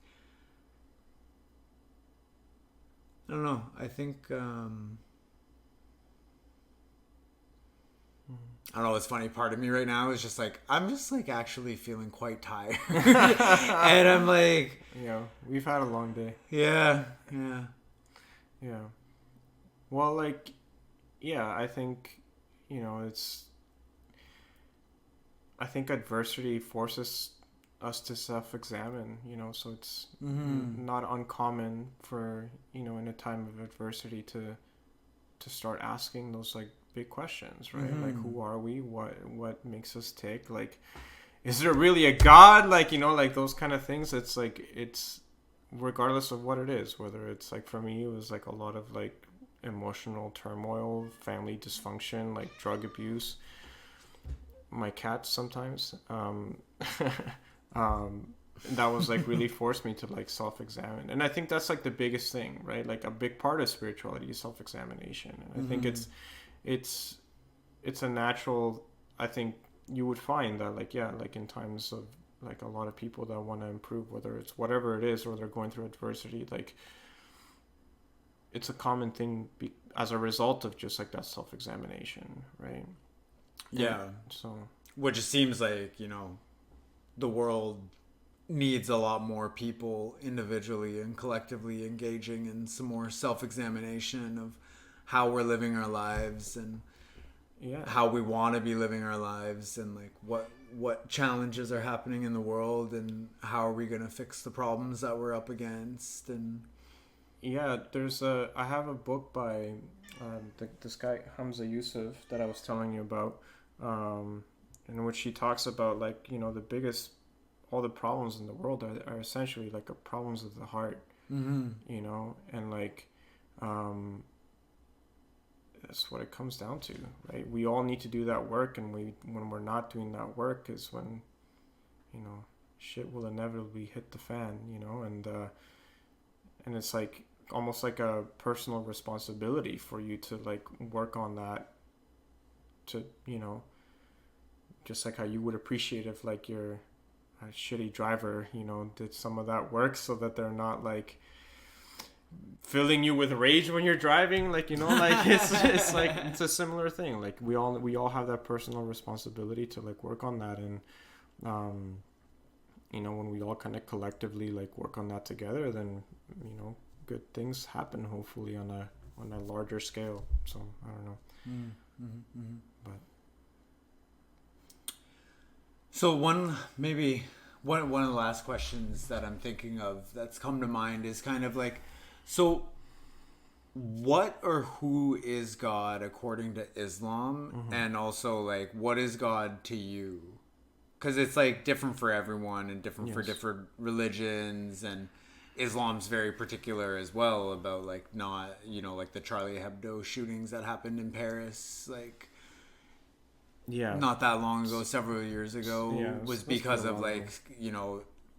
like a magazine depicting like a cartoon of Muhammad or Allah.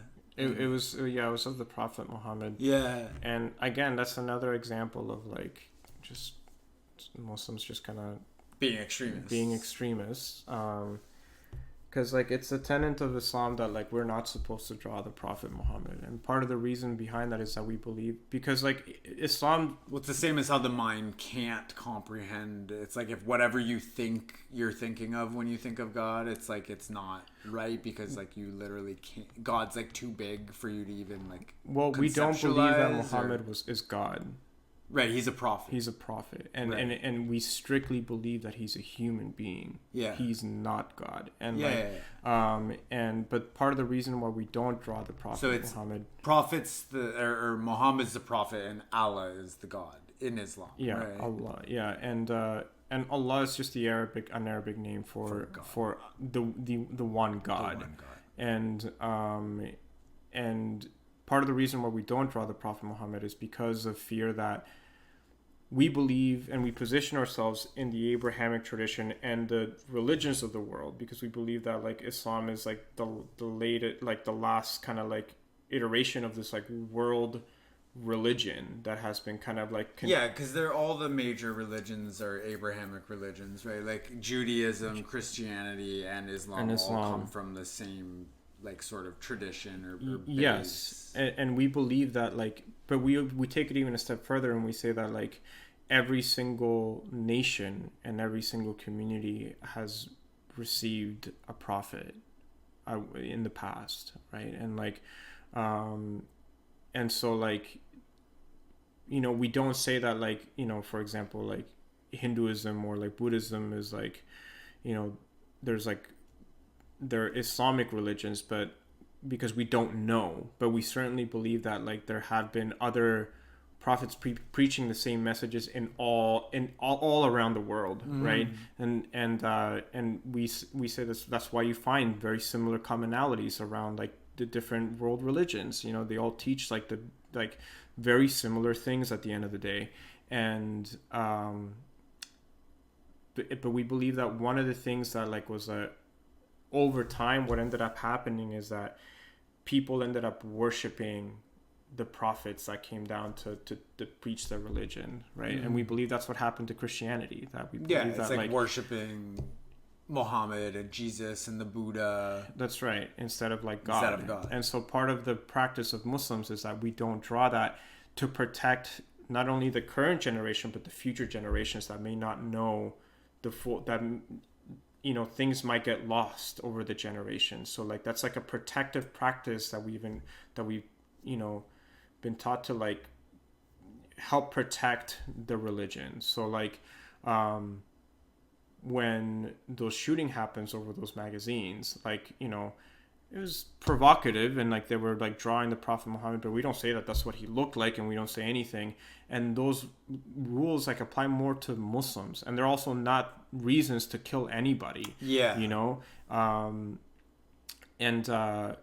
but people get really upset, you know, because it's like their religion and it's what they believe in, and they take things overboard, and they shouldn't. They should show some self-restraint. But, you know, like, that's part of the reason why we don't draw it. Definitely shouldn't be shooting up people for it. But yeah, so I guess kind of going back to your question, like my personal view of God is like I'm a 100%, like I 100% ascribe to like Islam, and like meaning that like it would be incredibly arrogant of me to define God on my own terms, when I believe that like the Quran and this message comes directly from God himself, and he's teaching us about himself, you know, through this message. So like for me, like to say, okay, I'm gonna reject that direct message and just like come up with like my own would be like incredibly arrogant. And also like and it's supposed to be like a message from God through the Prophet Muhammad. That's what like sort of the yes. So but it differs for example, in the case when you compare it to the Bible, for example, where like in the Bible, the way that it's written, it's like it's almost as if like whoever was writing it was like, well, it's a collection of books written over the course of hundreds of years by countless different humans, and the narrator is not God. Yeah, and like, you know, books were added and subtracted, that's right, and outlawed, and there's all sorts of like crazy stuff with like how the Bible actually came to be. Yes. Right. And whereas and when you read the Quran, the narrative of the Quran is very different in the sense that like we believe that it was revealed to Muhammad, but Muhammad like presents it. And there's even cases where like in the Quran, like the Prophet Muhammad is like being admonished. You know, there's maybe admonished is a strong word, but like he, for example, there's like a in the beginning chapter of the Quran, it starts with like talking about how the Prophet, he was trying to preach to a very important like high figure, because the Muslims were very persecuted during this time, and the few Muslims that were like Muslim at that time, and he was trying to preach to this figure that would provide some sort of relief and protection, because the Muslims were like literally like, the way that the Arabic society worked at that time is that like if you were protected by like your clan leader, nobody could touch you. But if you weren't protected, it's like you were screwed. You know, it's very much almost, imagine like a prison gang mentality where like you are part of like X gang and like you're protected by that gang. Yeah, like super violent tribal stuff. Societies. And if you weren't part of that, you were, you know, up for pickings, you know, and for the Muslims that fell out of that, it was like horrible for them. Like, you know, there's like horrible stories of torture and like, you know, like that was happening during that time. And so the Prophet was trying to, you know, preach to this person and get some protection, because like, you know, a lot of Muslims were like being persecuted. And a blind man came to the Prophet who was already a Muslim, but he heard the Prophet's voice and wanted to hear, you know, wanted to speak with him. And the Prophet kind of like pushed him away and being like, I'm trying to like work this guy right now, like give me a second. And like God like admonishes him through the Quran, being like, no, like this person is like clearly not interested. Pay attention to the people that are interested and like are actually like, you know, trying to benefit from you, you know. And so it's not like it's difficult to explain like if you haven't read it, but like the way that it's like as if God is directly speaking. That's how it's like written. And anyway, going back to like your original question, so like I believe that like God is like one. There's like one God, uncreated, has unbegotten, like is not born, you know, like has not given birth. It's kind of like, well, if God was created, Yes. who created God, then That's it right. would be like something above God, and there's nothing above God. Yeah, and that's like kind that of thing. infinite regression problem, right? Yeah.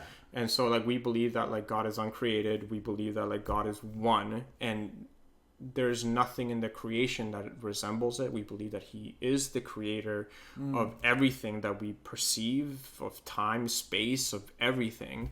We believe that like he's and by we I include obviously myself into it, like that like he hears and sees everything, is witness over everything, is powerful over everything, and is in like, you know, and is sustaining the universe and sustaining everything, you know. And so that's what I believe in. And the Prophet Muhammad, I think, is an incredibly important figure to try to understand Islam. Like, you can't understand Islam without understanding the Prophet Muhammad, and at least have a basic idea of his life, the type of society that he lived in. You know, because all that context is incredibly important. And just like a basic just like knowledge of him will help you understand the Quran, because there's many instances in the Quran that the Quran is addressing specific events, you know, that are happening, and you need to understand at least some of the things that are happening during the life of the Prophet, so that you can contextualize some of the things that are happening in the Quran and what it's trying to tell you. So yeah, so like we believe that like God is like one, the Prophet Muhammad is just a person. There's nothing divine, you know, in him. We believe that obviously he's a special type of person, but he's not like a god by any means.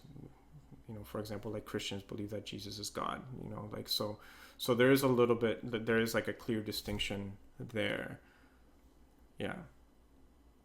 And another thing is that like we believe that like the Quran is like the actual like word of God, so that's like the main text of the religion, and complementary to that is like the narrations and things that have been passed down about what the Prophet said, and his stories and everything about his life that are categorically different from, because they're not an actual they're not the word of God. They're things that people have passed down about the things that the Prophet said and the things that occurred in his life. So those are like the two kind of biggest sources of understanding Islam, if that makes sense.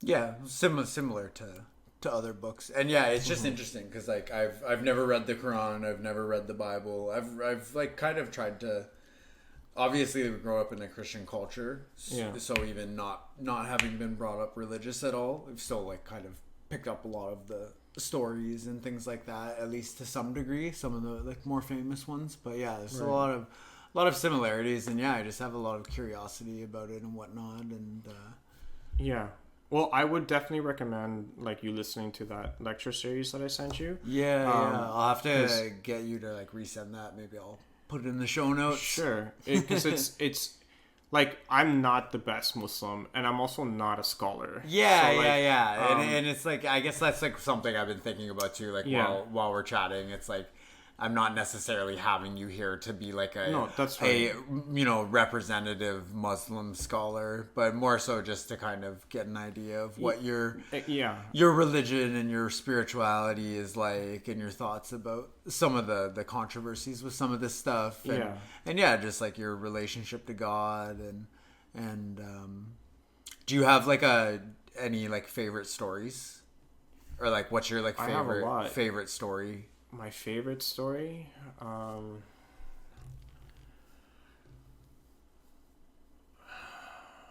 and why? Like, is it like a moral teaching that would make it like the favorite one, sort of thing, or? Yeah, I have a few. Some of them are really funny. Well, not funny like haha funny, but like I just find like I find it very charming, and some of them I find like just like very moving. So like one of the ones that like I really like is so the Prophet, there's like you know, he we believe that he received revelation when he was 40, and he was like preaching for like 20 something years. For the first like 13 years of his life, like he was like persecuted, or 13 years of within like the when he was like, preaching, he was being persecuted, and he was living in Mecca, and like everyone was like out to get him and all the Muslims, and like things got like really really bad. And the early Muslims that like first accepted are seen in a very high regard, because like they had nothing to gain by accepting Islam and everything to lose.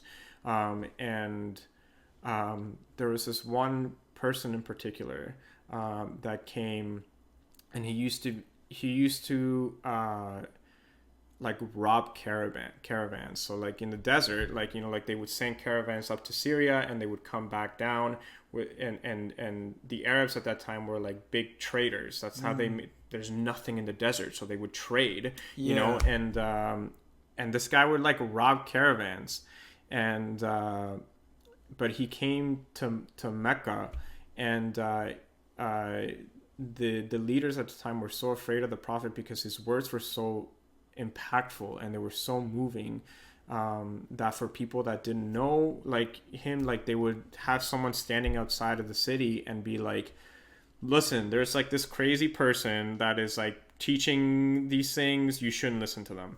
So this guy was like, I need to see what this is about, you know? And so he goes and like starts hearing, you know, meets the Prophet, and the Prophet recites some Quran, and the Quran is it's very powerful.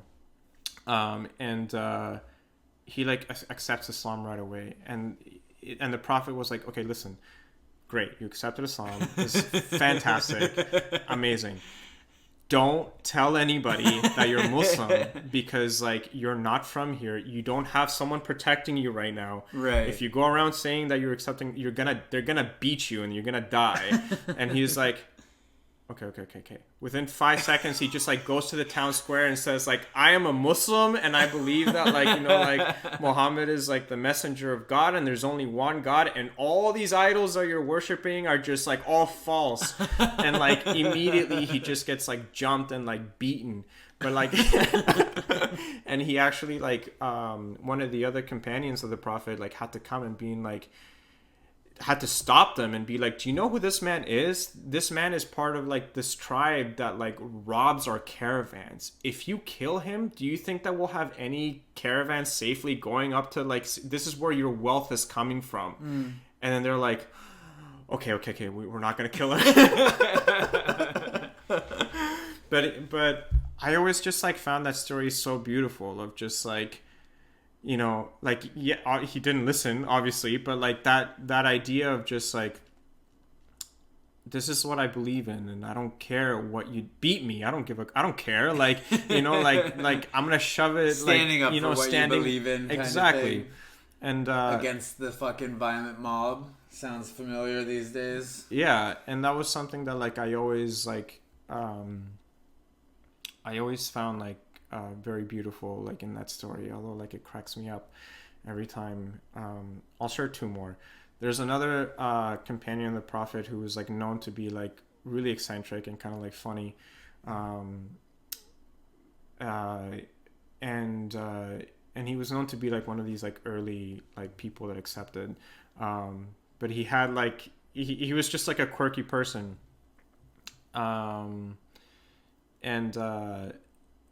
and there's a story of like they're like traveling in the desert. It was like him and like somebody else and like a group of people that were traveling in the desert. And there's this concept in Islam that like whenever you're traveling, it's like you should assign someone to kind of like lead the expedition, right? Because like you got 10 leaders on, like, you know, like everyone trying to like, you know, like there's gonna be conflict if like you have like a whole group of people just going in like 1,000 different directions. So there's like an idea of like, no, just like pick someone. They're gonna make the calls. Like obviously you have a say, but like we're gonna be following this person, and they're gonna take us on this journey, and we're gonna get to our destination. So like he goes up to like this person, it's called an emir, and he says, listen, I'm hungry, I want to eat some food. And he's like, well, we can't, like, we're rationing our food, we're in the desert, we need to, like, be careful. And he's like, do you have any idea? And he's like, do you have any idea who I am? Do you know, like, what I can do to you? And and the emir just kind of like brushed him. I was like, whatever, you can't have any food. So they run across like a group of like Bedouins that were traveling, and he like goes up to them as they're kind of like both stopped, and they're like, oh, you know, like I have a slave that I want to sell you, and his name is like this Amir, and he's like, but he's like a very belligerent slave, so like he's not gonna say, he's gonna refuse that he's a slave, and you're gonna have to like beat him, you know, to like make sure that like, you know, like that he listens to you. So he gets paid and everything. And these guys start taking this Amir, like just like dragging him, being like, okay, you belong to us now. Yeah. Like, you know, and the guy, they had to like intervene and be like, no, like this guy's just like messing with you, and like, you know, and like obviously like he didn't get sold into slavery, but it was just like I love hearing those stories, because it's like a lot of the stories like in Islam, like some of them are very serious and like, you know, very like intense, and like hearing those stories is like, it's very heartwarming to know that there's like a humanity, you know, to these people, that they were just like people just like you and me. And I think that's like easy to forget when so much time has passed since like a lot of these events have taken place, that like these were just like people, you know, that they had their own flaws, they had like their own thing, they had their own quirks, and they were just trying their best and casually selling other people into slavery. Yeah, well, yeah, a lot of the same problems we're dealing with today still. Yeah, and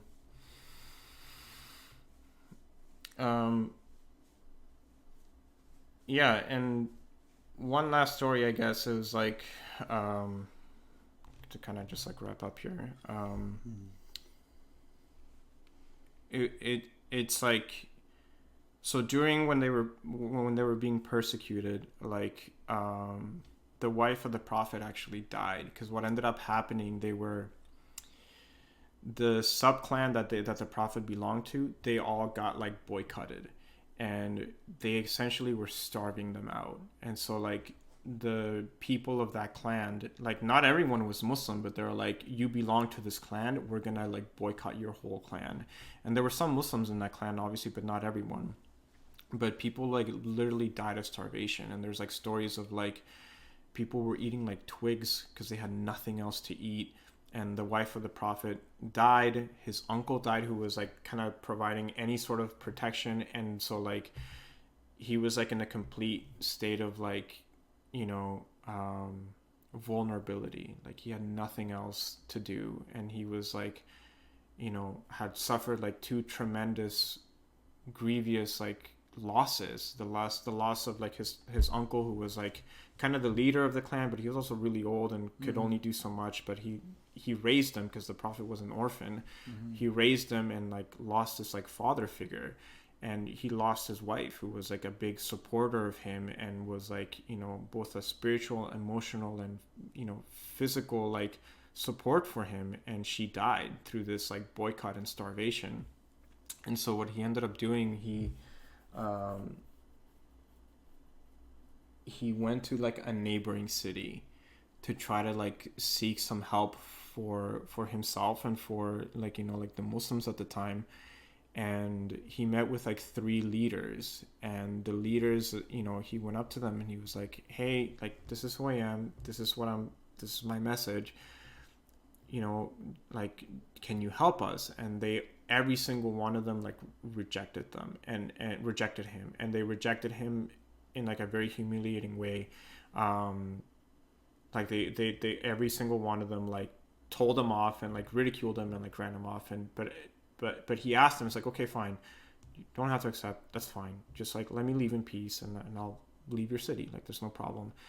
But they didn't do that. What they ended up doing was like they told all the children and the slaves and everyone to pick up rocks, and they like just like threw rocks at him throughout, like as he was like leaving that city, to the point where like by the time that he was like leaving, like the sandals on his shoes were like getting stuck with like all the blood that was like covered in his body from like getting stoned. What the fuck? You know, and and as he left that city, he kind of just like, his response was, I always just thought it was very beautiful, where he, like, he kind of just turned to God, and he's like, like, I have nothing left, I have no protector, and like, if you want me to perish, then I'll perish, and if you want to save me, then save me, but whatever you do, like, I'll be content with. And like, you're the only one I need, and like, just gave me the strength to kind of just like, you know do whatever it is that you will for me, and right when that happened, like, he was like resting against the tree, and there was like a boy that like saw him from like a far off, like home, and he like brought him some grapes, because he like saw this like man like bleeding, and he like asked him like, who are you? And he's like, oh, I'm Muhammad, this is my name, this is kind of why I came here, and this is kind of what I'm like preaching. And the boy was like, oh, that sounds familiar to me, because I'm from the town of Nineveh, which is where like the story of Jonah, where like I don't know if you know that story, but he was like rejected by his people as well. But it was like a sign of like comfort for him, that like this is part of like the expectation of what his trials were, that like he was going to be tested, and he was going to be have a difficult path ahead of him, and the narration goes that like after the boy went away, like he felt like some relief, and an angel came to him, and he was like, prophet, like, we see you in this state, do you want us to go and like destroy these people that like did this to you? And he was like, no, like, don't do that, like, don't destroy them. Like, who knows, they're not accepting me now, but maybe their future generations will. And like that city today is like, they produce like scholars upon scholars upon scholars. So like that prayer of his, of like, maybe like, the people after them, maybe their sons or their sons might accept Islam, they ended up doing that, and now they're like, it's like it was known as like a big town for like Islamic scholarship. And like that, the way that like that whole story like unfolds is like so profound to me, because it's like, it's always easy to give into like that level of despair, and it's always easy to get overwhelmed about whatever is going on in your life, but you always have a choice into how you react to something, and you always have that strength is always within you, and like his words and his prayer, it's very eloquent, and I'm like butchering his exact words because we have them in those narrations. But that story was always very moving. So anyway. Yeah, well, I mean, it has a lot. I mean, all of these religions have survived the test of time for as long as they have, because they've been, a testament of people trying to find ways to make it in this hard world it is to live in, and to live with other people, and to understand ourselves and each other and the world we live in, and how we got here, and all these big questions.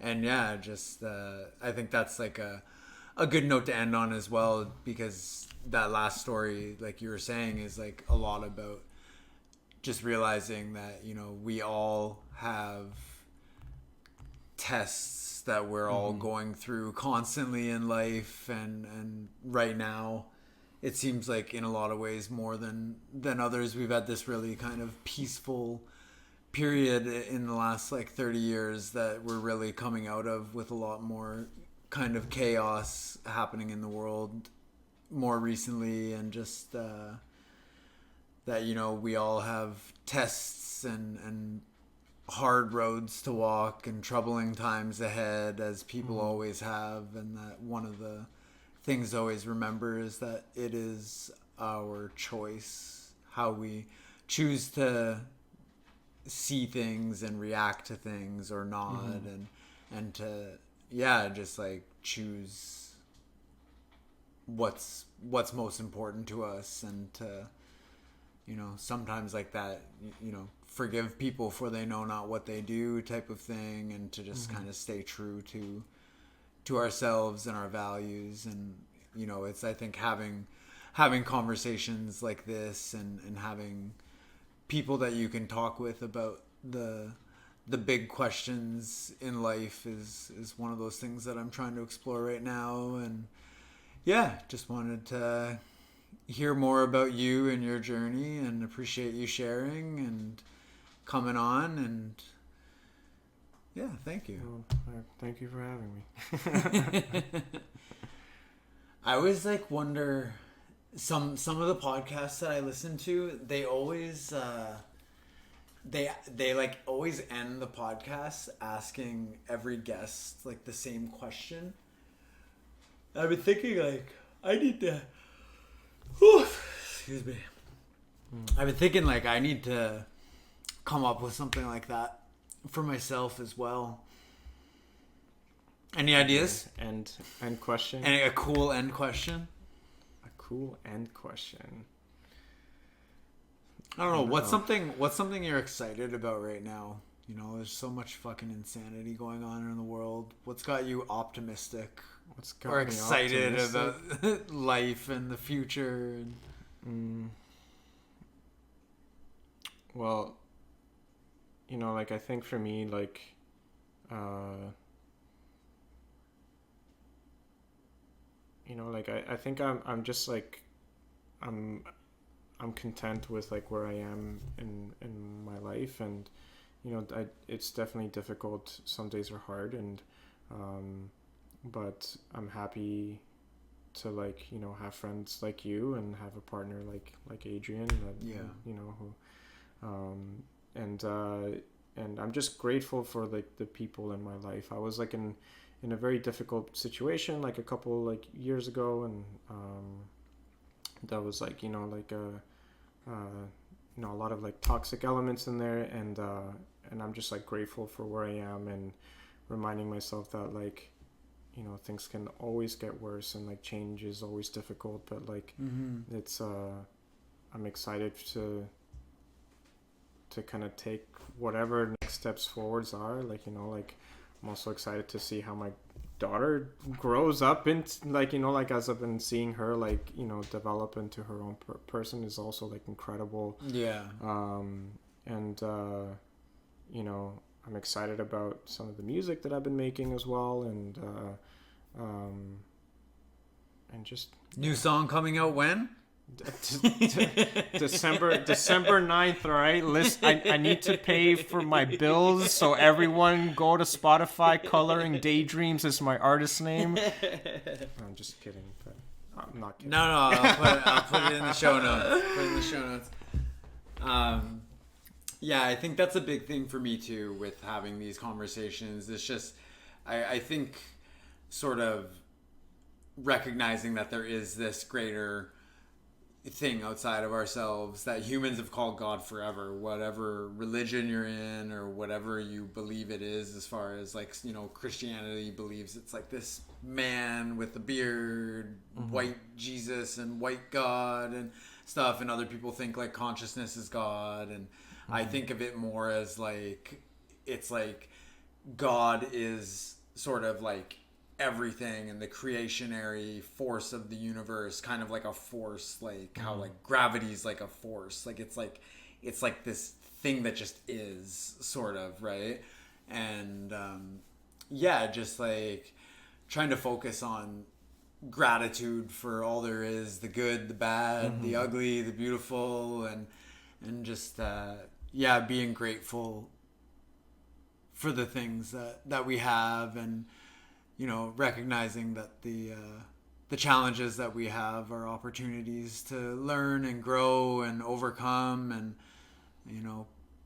practice some of the most challenging skills there are to learn, like forgiveness and all sorts of stuff, and just being grateful for life. Yeah. It's hard to be grateful for life sometimes, but I think there's always something to be grateful for, and yeah. Well, I'm grateful for you. I'm grateful for Likewise. having conversations like this. And yeah. Toodaloo. Oh, also, yeah, like what are your how do people find you on Spotify? Are you on Instagram? Where do people find you? I'm new to social media. New to the socials. But Coloring Daydreams is my artist name. Whether it's like Instagram or TikTok, that's usually like my, what's that called? Handle. My handle. Or username. Or whichever. whatever. So look me up in all those. I don't I'll post put it in the frequently. You just posted your second post on Instagram? That's right. It's like my Right second on. one in like 3 months or something like that. So I'm trying to promote, but it's not coming very well, easily. you're working on the mixing and the mastering and That's right. Yeah, and it's been a project that's like been like a year in the making. Some of the songs though are like two or three of the songs are like I wrote when I was like 16, so it's like good to also kind of just like get him. I'm 32 now. Am I 32? Get him out of 32? you. Yeah. Yeah, it's good to kind of You're old enough. I'm old enough to just like, yeah. But like, yeah, it's good to kind of just get them out. And so yeah, excited about this project. Hopefully have a February release. That's the aim. I think it's doable. Cool. Fingers crossed. Well, I'm looking forward to hearing it and sharing it. Sounds good. Yeah. Thanks, man. All right. Thank you.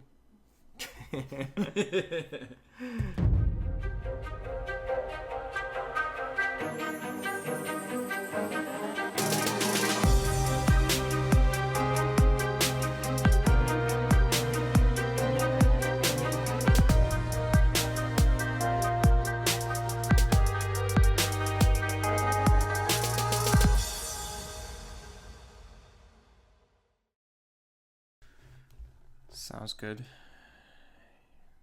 So how's it going?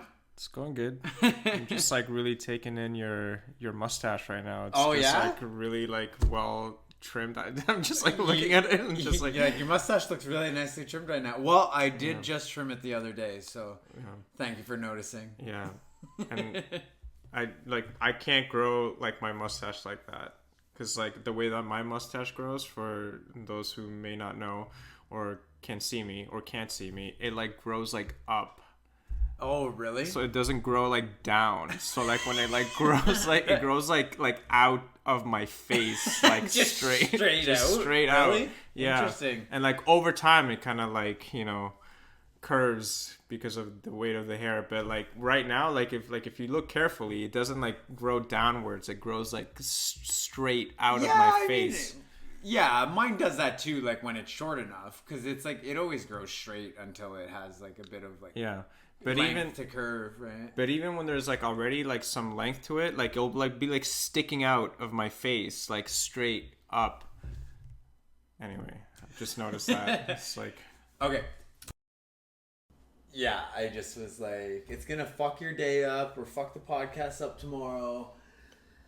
But temptation got the better of me. Yeah. So yeah, I'm just like, well, fuck, you saw I had like a couple coffees. I'm like, I very rarely have more than one coffee. I had like 2.5 coffees. I'm like, fuck, I'm just like, you're feeling tired, man. It Actually doesn't say in the Quran that women can't drive cars. Surprisingly, no. Like it doesn't say that, surprisingly enough. Hey, thanks so much for listening to today's episode of the Unapologetically Human podcast. If you've made it this far to the end, I just want to say thank you so much. You're the best. Thanks for listening to the very end, all the bloopers, everything. And if you enjoyed the podcast, please like, share, leave a review on Apple Podcasts. It really helps other people find it. And if you want to support me making more episodes, I've got my Patreon and my Buy Me a Coffee in the show notes. And yeah, reach out to me either on my Unapologetically Instagram or my personal Instagram account, or Dan at unapologeticallyhuman.life. I want to know what do you think? do you have anything to share? Any criticisms? Anything you really liked? I want to connect with the audience. It's like I see there's a couple to a few hundred people that generally see each episode at this point, but there's very little interaction with me, and I'd love to hear from you. I want to know who's checking out what I'm creating, and yeah, reach out. All right, until next time, peace out.